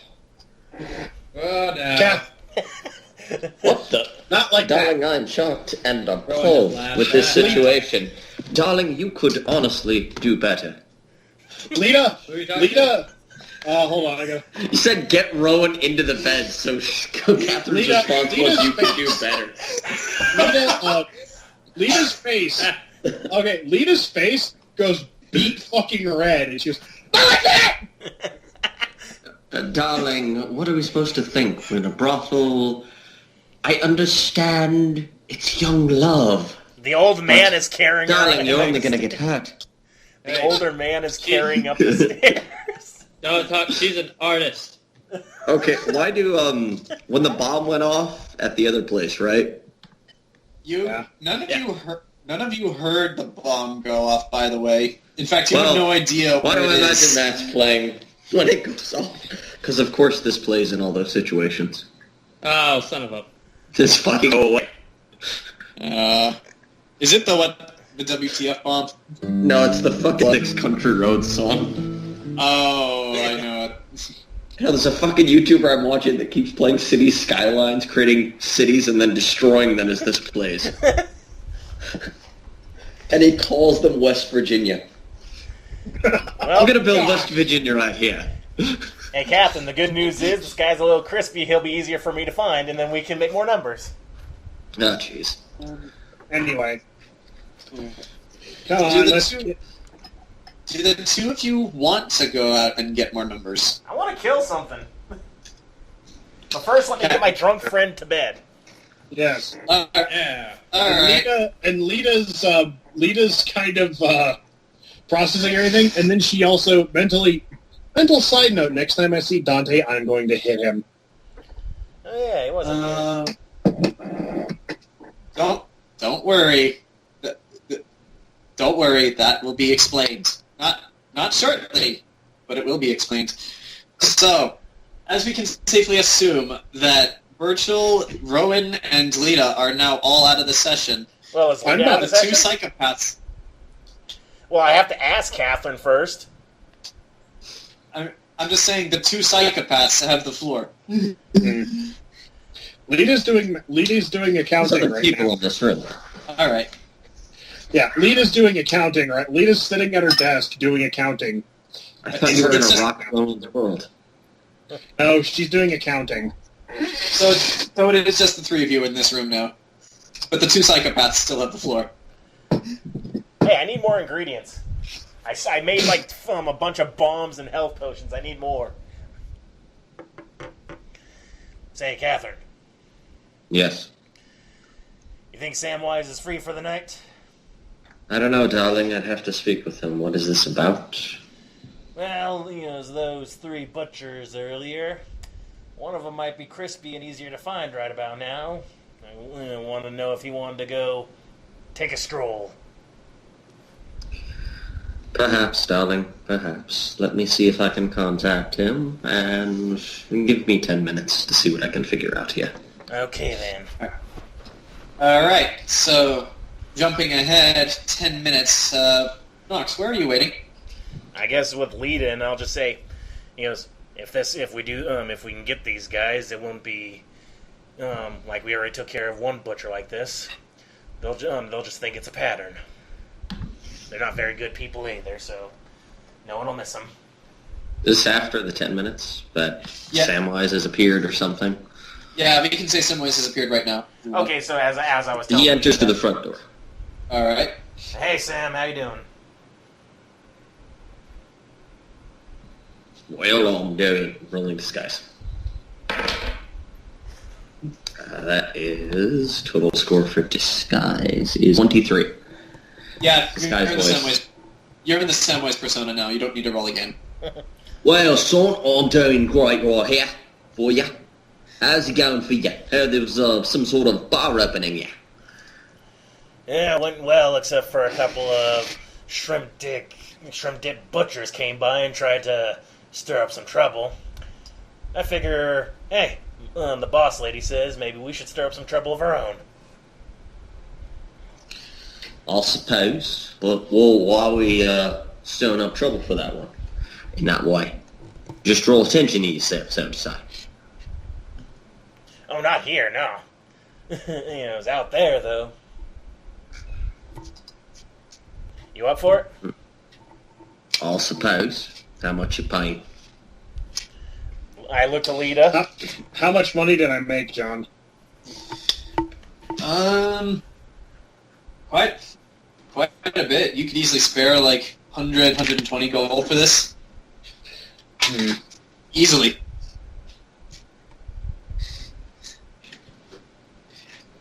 You need a lot more. I'm just not telling you the correct amount so that you won't tell it to Samwise. It's the same logic that Amy uses in Star Wars. How could you? And at least Amy figured out where that money came from finally. Thief! Hey, she's the one that had the data pad that those archaeologists wired the money. All right. How about 125? 125, you say? You'll recognize him. He's the one that's got a hole in his leg. I only have to deal with one, is that? Lita looks at the... Lita looks at Nox and just says, if you take out all three, it looks suspicious. You take out one... I see the logic in that. I won't forget them though. So in the future, they'll still be in the back of our minds. Understood. I'll give you 120 to bring in to do the one. All right, Zen. I got my jars ready and my scalpels for the ingredients. All right. So, do the two of you head out? Yeah, I'm gonna don my hunter's clothing and mask. All right. Hey Sam, let's take the rooftops. You can just say you got all that on while you were waiting for Samwise. Oh, and Lita has one special request for Nox and Samwise. Special request? Bring back the blue sash. That's going to cost extra for you. It might be red by the time we're done. Well, bring it back and keep whatever you find on him. Very well. All right. I'm just going to preemptively put that gold in the bank, so to say, because I'll say I do that after the session ends. Okay. That's fine. That's fine. So Sam, you want to take the rooftops? You've got a penchant for flying, so why don't you take the rooftops? I'll take the ground. Okay, but follow my. Well, it might be hard for you to see me up in the dark, though. If the streets are all. Do I know where we're going? No, I have to find his scent. I have to find his scent first. Well, why don't you scout it out? I'll just maintain on the ground, and then you come find me. All right, so I get to the rooftops. Is there anyone out on the streets? We'll get to you. Oh. Okay. That was a robot. Jayson privately texted me something. Anyway, heading out. I'm gonna need. I need both of you to. If you have anything that's related to tracking or perception, will work here as well. If you don't have that, but yeah, I need both of you to roll that because you don't know where they went. And actually, while you're rolling that, I'm gonna use the restroom. Okay. We got the same perception. So both of you. Okay. Did I? Both of you roll perception, not necessarily to track. Yeah, we both got 23. Hell, I could also roll knowledge local if that's needed more so. You won't need that for this. Right. Nox with your score, it does take a bit because you're not sure which way you went, but you do pick up one of their scents, and from that one you're actually able to find the other three. So yeah, you have a pretty good idea. Okay, I go back to Samwise and I say, I know where they're at. Very well. Anyone else on the road? As we're heading there? It's late at night. It's mostly just guardsmen, but like there's other people walking. I'm sticking to Guardsmen don't rooftops. really. Yeah, the guardsmen don't really pay that much attention to you guys. I'm on the rooftops. Well, I'm just saying if you were to walk the streets, they wouldn't pay that much attention. Catherine, you on the rooftops? No, I'm on the ground. 20 unnatural sleight of hand. What for? Well, there are people out on the street. 20 unnatural sleight of hand. Let me roll something real quick. She's wearing the regular mask that she wears when she's not doing the number stuff. She's wearing the regular black mask. I just rolled a nat 20 for you for luck. So you pickpocket a city guard. You don't get any money, but you do get like what looks like a slip of paper with what you can only assume are orders on it. And I can't tell you what's on there right now because I just thought of this. Slip of paper with orders. Okay. So, yeah, like we'll come back to that later for what could possibly be on that. But like I said, you didn't get any money, but you potentially got plot critical stuff. I also Yeah, asked really. Samwise, so what number are we up to now? Be with number 10. Okay. So, continuing on, Knox, from their trail, there was another establishment they went to. It looks like just kind of like a regular house. However, what's weird about it is that they clearly went in here, but then they went back out. So, I'm just saying this place might be worth noting. Alright, I'll note the house. Do I just write that down on a paper or something? Yeah, sure. Just write down Oh. suspicious house. Suspicious house. All right. And so, continuing on, I want the two of you to roll perception again. Alright, so we're keeping in contact, right? Because I'm like jumping Oh, from yeah. rooftop to rooftop. Oh yeah, like both of you are experts at this point. Like you're keeping in the shadows, you're talking quietly. Alright, so another perception? Sure. And Mike, if you want to roll another sleight of hand, I'll allow it. You can get me gold. Okay. Nat 20. Do I even Is need that to my hand? roll? Do I even need to add my score then? My sleight of that's hand's a base 7. yeah, But like that's Nat a 20. that's I've for got sleight a of hand. 13. That's all I've got. Yeah. I'm pretty sure Samwise saw it. Well, yeah. But Samwise, what did you roll for perception? Oh, I thought Oh, that you was wanted me to roll perception? Well, then Yeah, I it'd wanted be to- Nat 20 yeah, for perception. I thought you said sleight of hand you wanted me to roll. Oh. Well, I I wanted you to roll perception, but if you want to roll sleight of hand to steal more things, you can. Well, yeah, I'm going to use the Nat 20 to steal more things. Do I need to roll perception on something else? Yes, you do. You need to roll Okay. perception.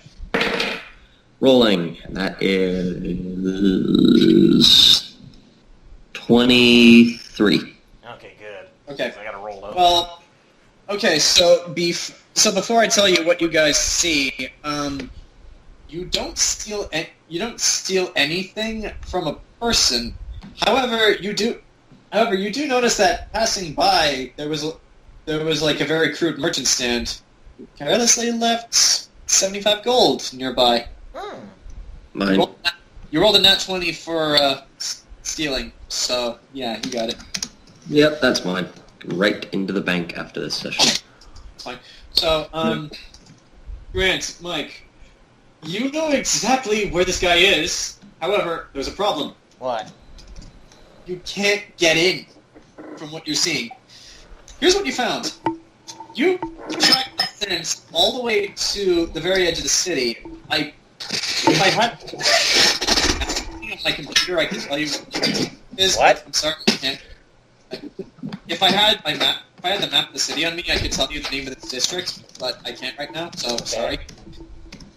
But yeah, you follow him to like the corner of the city, kind of in like the opposite direction of where the Red Velvet Room is. It's like it's kind of going closer to the richer district, but not really. It kind of like veers off to the right hard. Okay. However, when you get there, this is more like one of the cruddier districts, like where most of the poorer people live here, and most of them have gone to bed at this point. However, what you find is going right up to the edge of the city, where the city wall is. Oh. There's a tunnel there, and in there there's a door, and it's not just a door. It looks like it's made of iron bars. And there is a butcher there standing guard, though it looks like he's fading in and out of sleep. As far as you guys can tell, that is the only entrance to this place. Shit. So it's like more like do I smell like so he's got a burnt leg and he's in a hole now? Actually, with your perception, there's another problem. Not only do you smell something being burned, like you can smell like bits of smoke all the way out here. You also smell him, and the guard, and another guy, and another guy. In fact, you do not know how many butchers are in this place. Damn it! And I left my chemical supplies. I can't make any mustard gas. Yeah, just from what you see and what you smell, you think you may have stumbled upon their hideout. Oh, well, that's useful at least. Because like, you can very easily smell more than 10 people in here. Is the guard outside by himself? Because we can at least kill him, and then just leave a number just to like frighten him. Actually, yes, the guard is by himself, and he looks like he's fading in and out of sleep. Okay, I go to convene with Samwise. Okay. Okay, so good news and bad news. Looks like we found them. I think this is their hideout. Like the whole butcher, one of them at least. There's more than one of them in there. I don't think the two of us ourselves are gonna be storming that anytime soon. Good news. Another good bit of news. One sleepy guard on the front sent a message from old numbers. Interesting. But yeah, we gotta do this quiet because there's a whole nest of them just lying up in there. Yeah, that might be a bit beyond.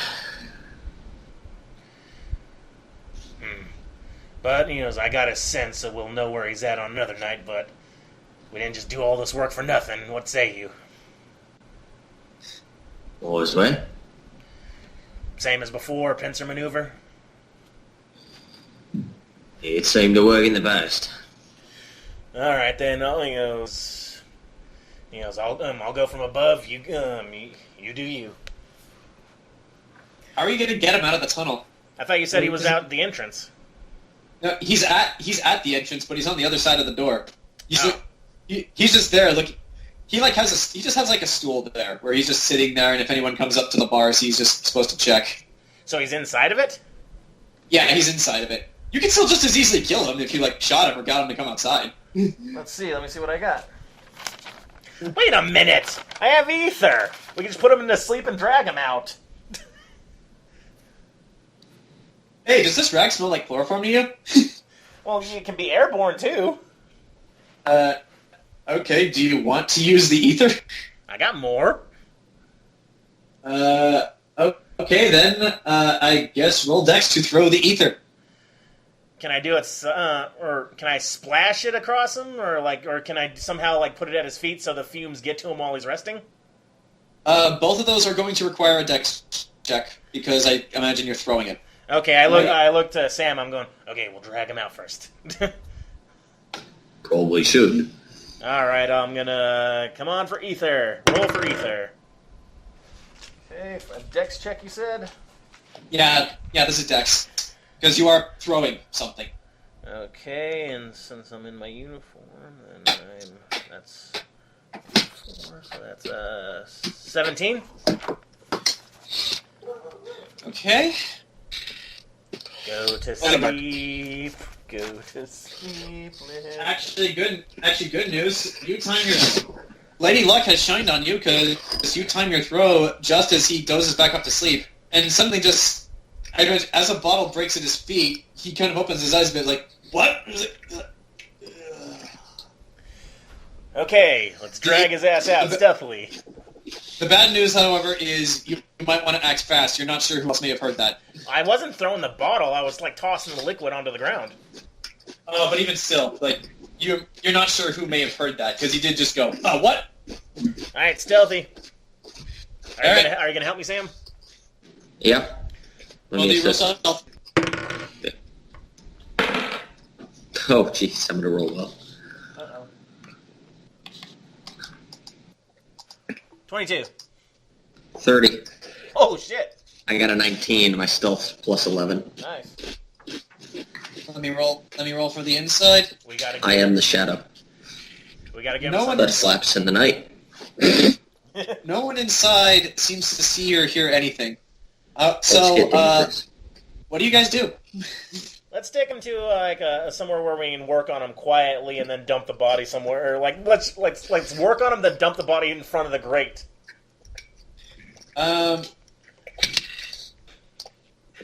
Okay. Like a rooftop. Let's get to a rooftop.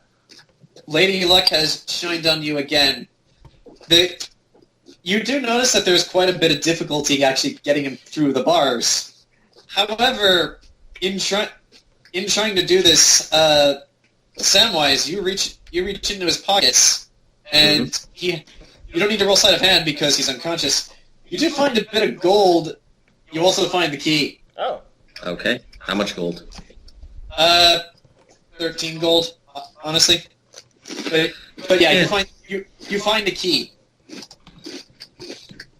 Do you want to try the key? Yeah. I mean, It fits in the lock. If we could keep knocking them out with the ether, we could probably kill everybody in here. But that's too greedy. No, that doesn't match his. Yeah, that'd be too greedy. Plus, But yeah, doesn't kill bad people. It kills indiscriminately. but yeah, the key does work for this lock. So the bars are open. Okay, let's get this guy to a rooftop, get our ingredients, and leave our cryptic numbers. All right. Both of you don't need to roll for stealth again because no one's going to see you while you do this. However, I am going to need both of you to roll strength because you are carrying a person up to the rooftop. Well, can I just fly him up there? You could, but since Catherine is probably going to be helping you, you'll get a bonus. Okay. I still need both of you to roll strength. Oh, goody, that's one of my lesser ones. Let's see what we got for... That's not bad. 16? Catherine, what did you roll? Or percent-wise, I should say. Let me see. That's 14. All right. Between the two of you guys, you get this guy. It's not too far away, but it's not too far away because he is heavy. But you do manage to get on a rooftop where you won't be seen, and your stealth skills you still apply. So yeah, like as far as you are aware, and as far as you can spell knocks, you should be safe here. Okay, so first thing we gotta do is drain him, so we gotta like get his throat so he can't scream and just drain into bottles. I'm going to count this as a craft because you are doing very specific things to this body, so I want you to roll a crafting check. Hooray, that's my best skill. Roll it.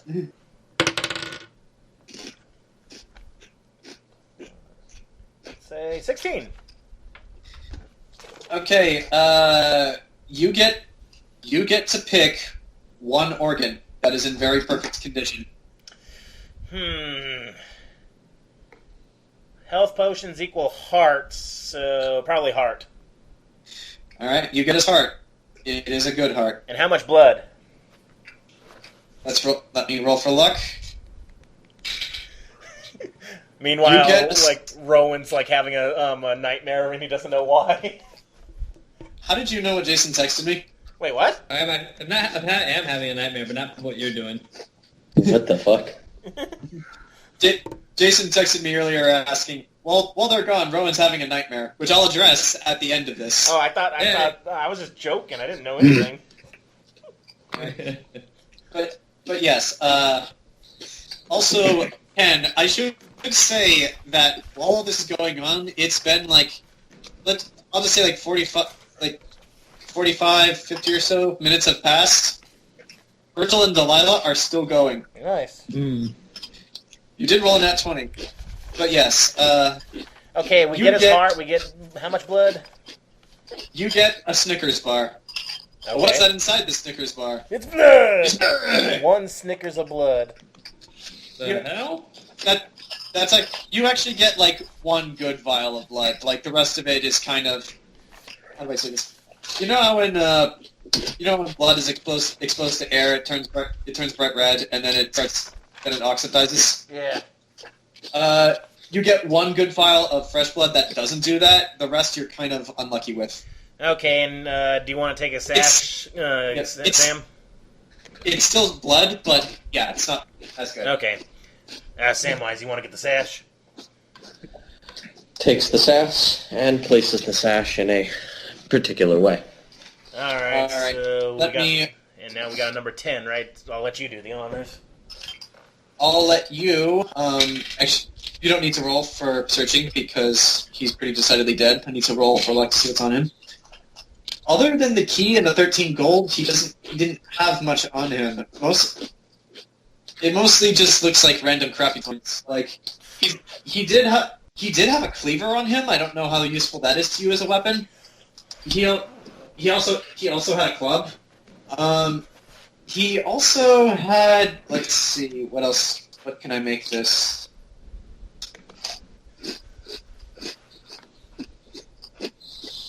Mike, I just had a great idea. We prop him back in his stool and relock the door. So then, they're like, how did they get him? Actually, no. Yeah, that's it. Other than the gold and the key, all you just wanted are his weapons. Alright. He was just a doorman, so he didn't have much. Okay, yeah, but how's that idea sound? We prop him back in his stool and relock the gates. That way, when they wake up in the morning, they're gonna see that. Is Samwise up for this? Might as well. Make it interesting. Alright. Well, with all that business finished, I am actually going to need you guys to roll strength again to carry him back down. It'll be easier this time, because he sans body parts and blood. Strength, 18. You managed to carry him back down, and your rolls yourself still apply. Actually, I need to... I need to roll for you guys again one more time. Wait, what? Oh, shit. Okay, here's exactly what happens. No. Here's exactly what happens. You do exactly as you say. You prop him back up. One of you guys actually forgot to close the door last time because none of you said you would do it. But that's okay. No one saw it.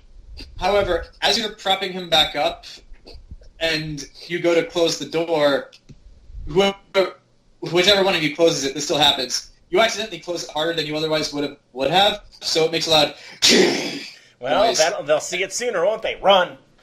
Yeah, and then just from inside, you only hear something. Oi, what is that? Someone come in! Rolling to fly away! Yeah, Catherine, I need you to roll for stealth as well. Okay. Oh, do I gotta roll stealth first or fly? No, you can keep it that same roll. 18. You're fine. Alright. You're fine. Grant, what'd you roll? I'm 19ing to get up into the darkness, up in the fly. Both of you, and last important question, what number did you leave on him? It was 10, wasn't it? Mike, was it 10? For what? What number did you leave on this guy to kill him? 12. Oh. Alright. Yeah, I'll give you guys this one for free because of as this has been a good session so far. As you're running away, you suddenly hear, "Oh, what's this? Who the fuck do you think you are falling asleep on the job?" He's dead. What's fucking boss? He got another one of us. Word of what you guys have done has now reached the ears of the leader of the Butchers. Good. For better or for worse. Make him think there's some boogeyman out there while we plot in the shadows. Okay. That does it for that does it for Nox and for Samwise. I need to check something else real quick. I'm happy we got to use our kill skills. Yeah, you did. Yeah, you did.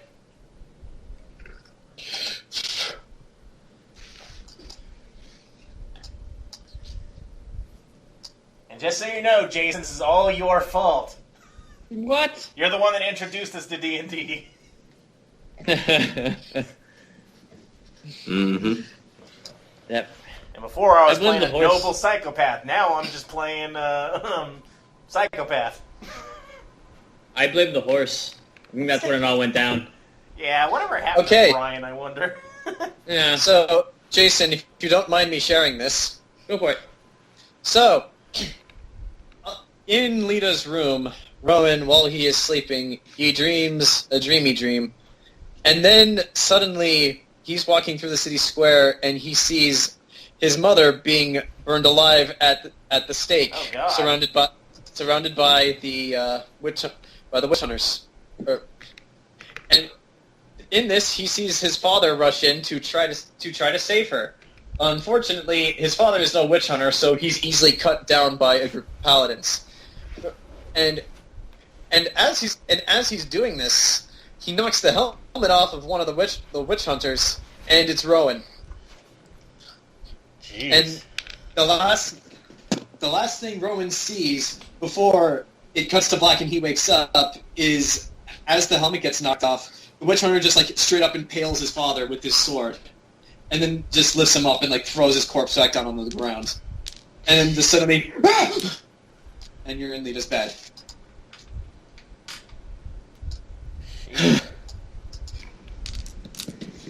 And What time is it? We're not done. We're not done yet.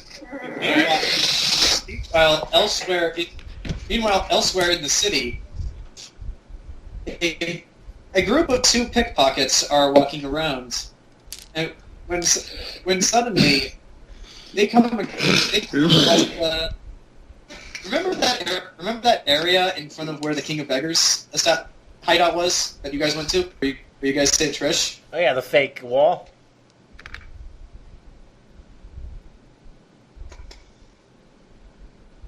Hello? John? John? How could we have lost him at this point? No. Snake? Snake? Snake! Dun, dun, dun, dun, dun, dun, dun, dun. I was kind of hoping you would actually drop from the call as you guys finished that. Yeah.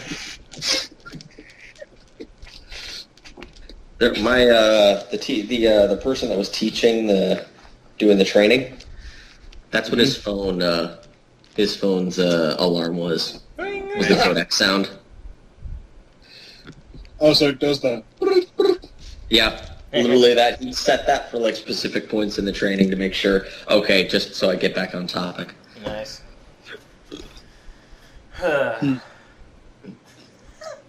What are we doing with these characters? Like, we are doing the most messed up shit ever. I'm just trying to make a living. I don't know what you're up to. With friends like these. But yeah, I'm down for, Nox is down for Bloodborne. That dream is supposed to... It's going to motivate Rowan to help you guys more. Yeah, as long as the witch hunters die, Nox will be happy. You guys can take over the city or whatever. He's just gonna hopefully avenge his buddies. By the way, the hunting party consisted of a guy that could turn into a bear, and an alligator man, what was the other one? So wait, you're saying there was a werebear? Yeah. Well, no, they're not actually were creatures. It's my class is We wear bears. skinwalkers. Yeah, I know. But yeah, we're skinwalkers. Was one of them Crocubot? Well, Because Crocubot is going to be hell to pay. because he was an alligator, so there was alligator, bear, and I think the other one was a boar. I have to look at my notes. I wrote it down somewhere on the notepad I don't have right now. But yeah, Nox will tell you exactly what he is in due time if y'all want to know. Yeah, because when I was looking through all the things, I'm like, I just don't want to be just a regular old guy with alchemy. I was like, what else could I be? I'm like, looking through, I came across class Skinwalker. I went, that sounds interesting. Yep.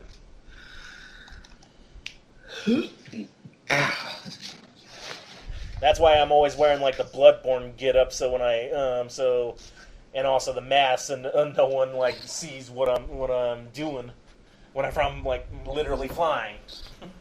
Has anybody heard from John yet? Nope. I bet his phone died. There he is. I'm terribly sorry about that. My boss actually called me because he didn't know I had today off. Huh. So, yeah, I gave him one of the other guy's numbers, and he's going to call him instead. So I'm terribly sorry about that. Okay, so the King of Beggars. Yeah.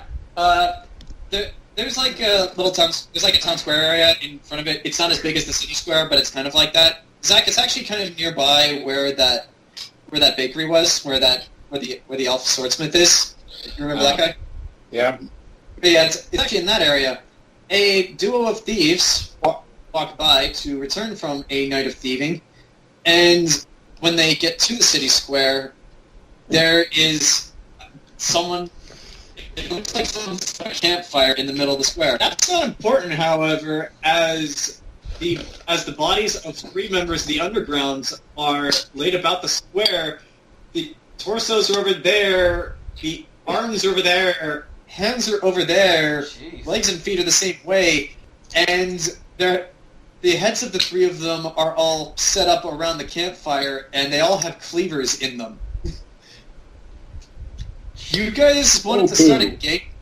You guys wanted to start a gang war. I think you may have already done that. Oh, poo. How did we start? We accidentally a gang war before we were ready. Yeah. Yeah. Did we just accidentally a war? And last but certainly not least, with all of you gone and all of you distracted away doing other things, this is like much later at night, at like maybe 3 or 4 o'clock in the morning. An envelope is slipped underneath the door of the Red Velvet Room. What it says, we'll have to find out next time.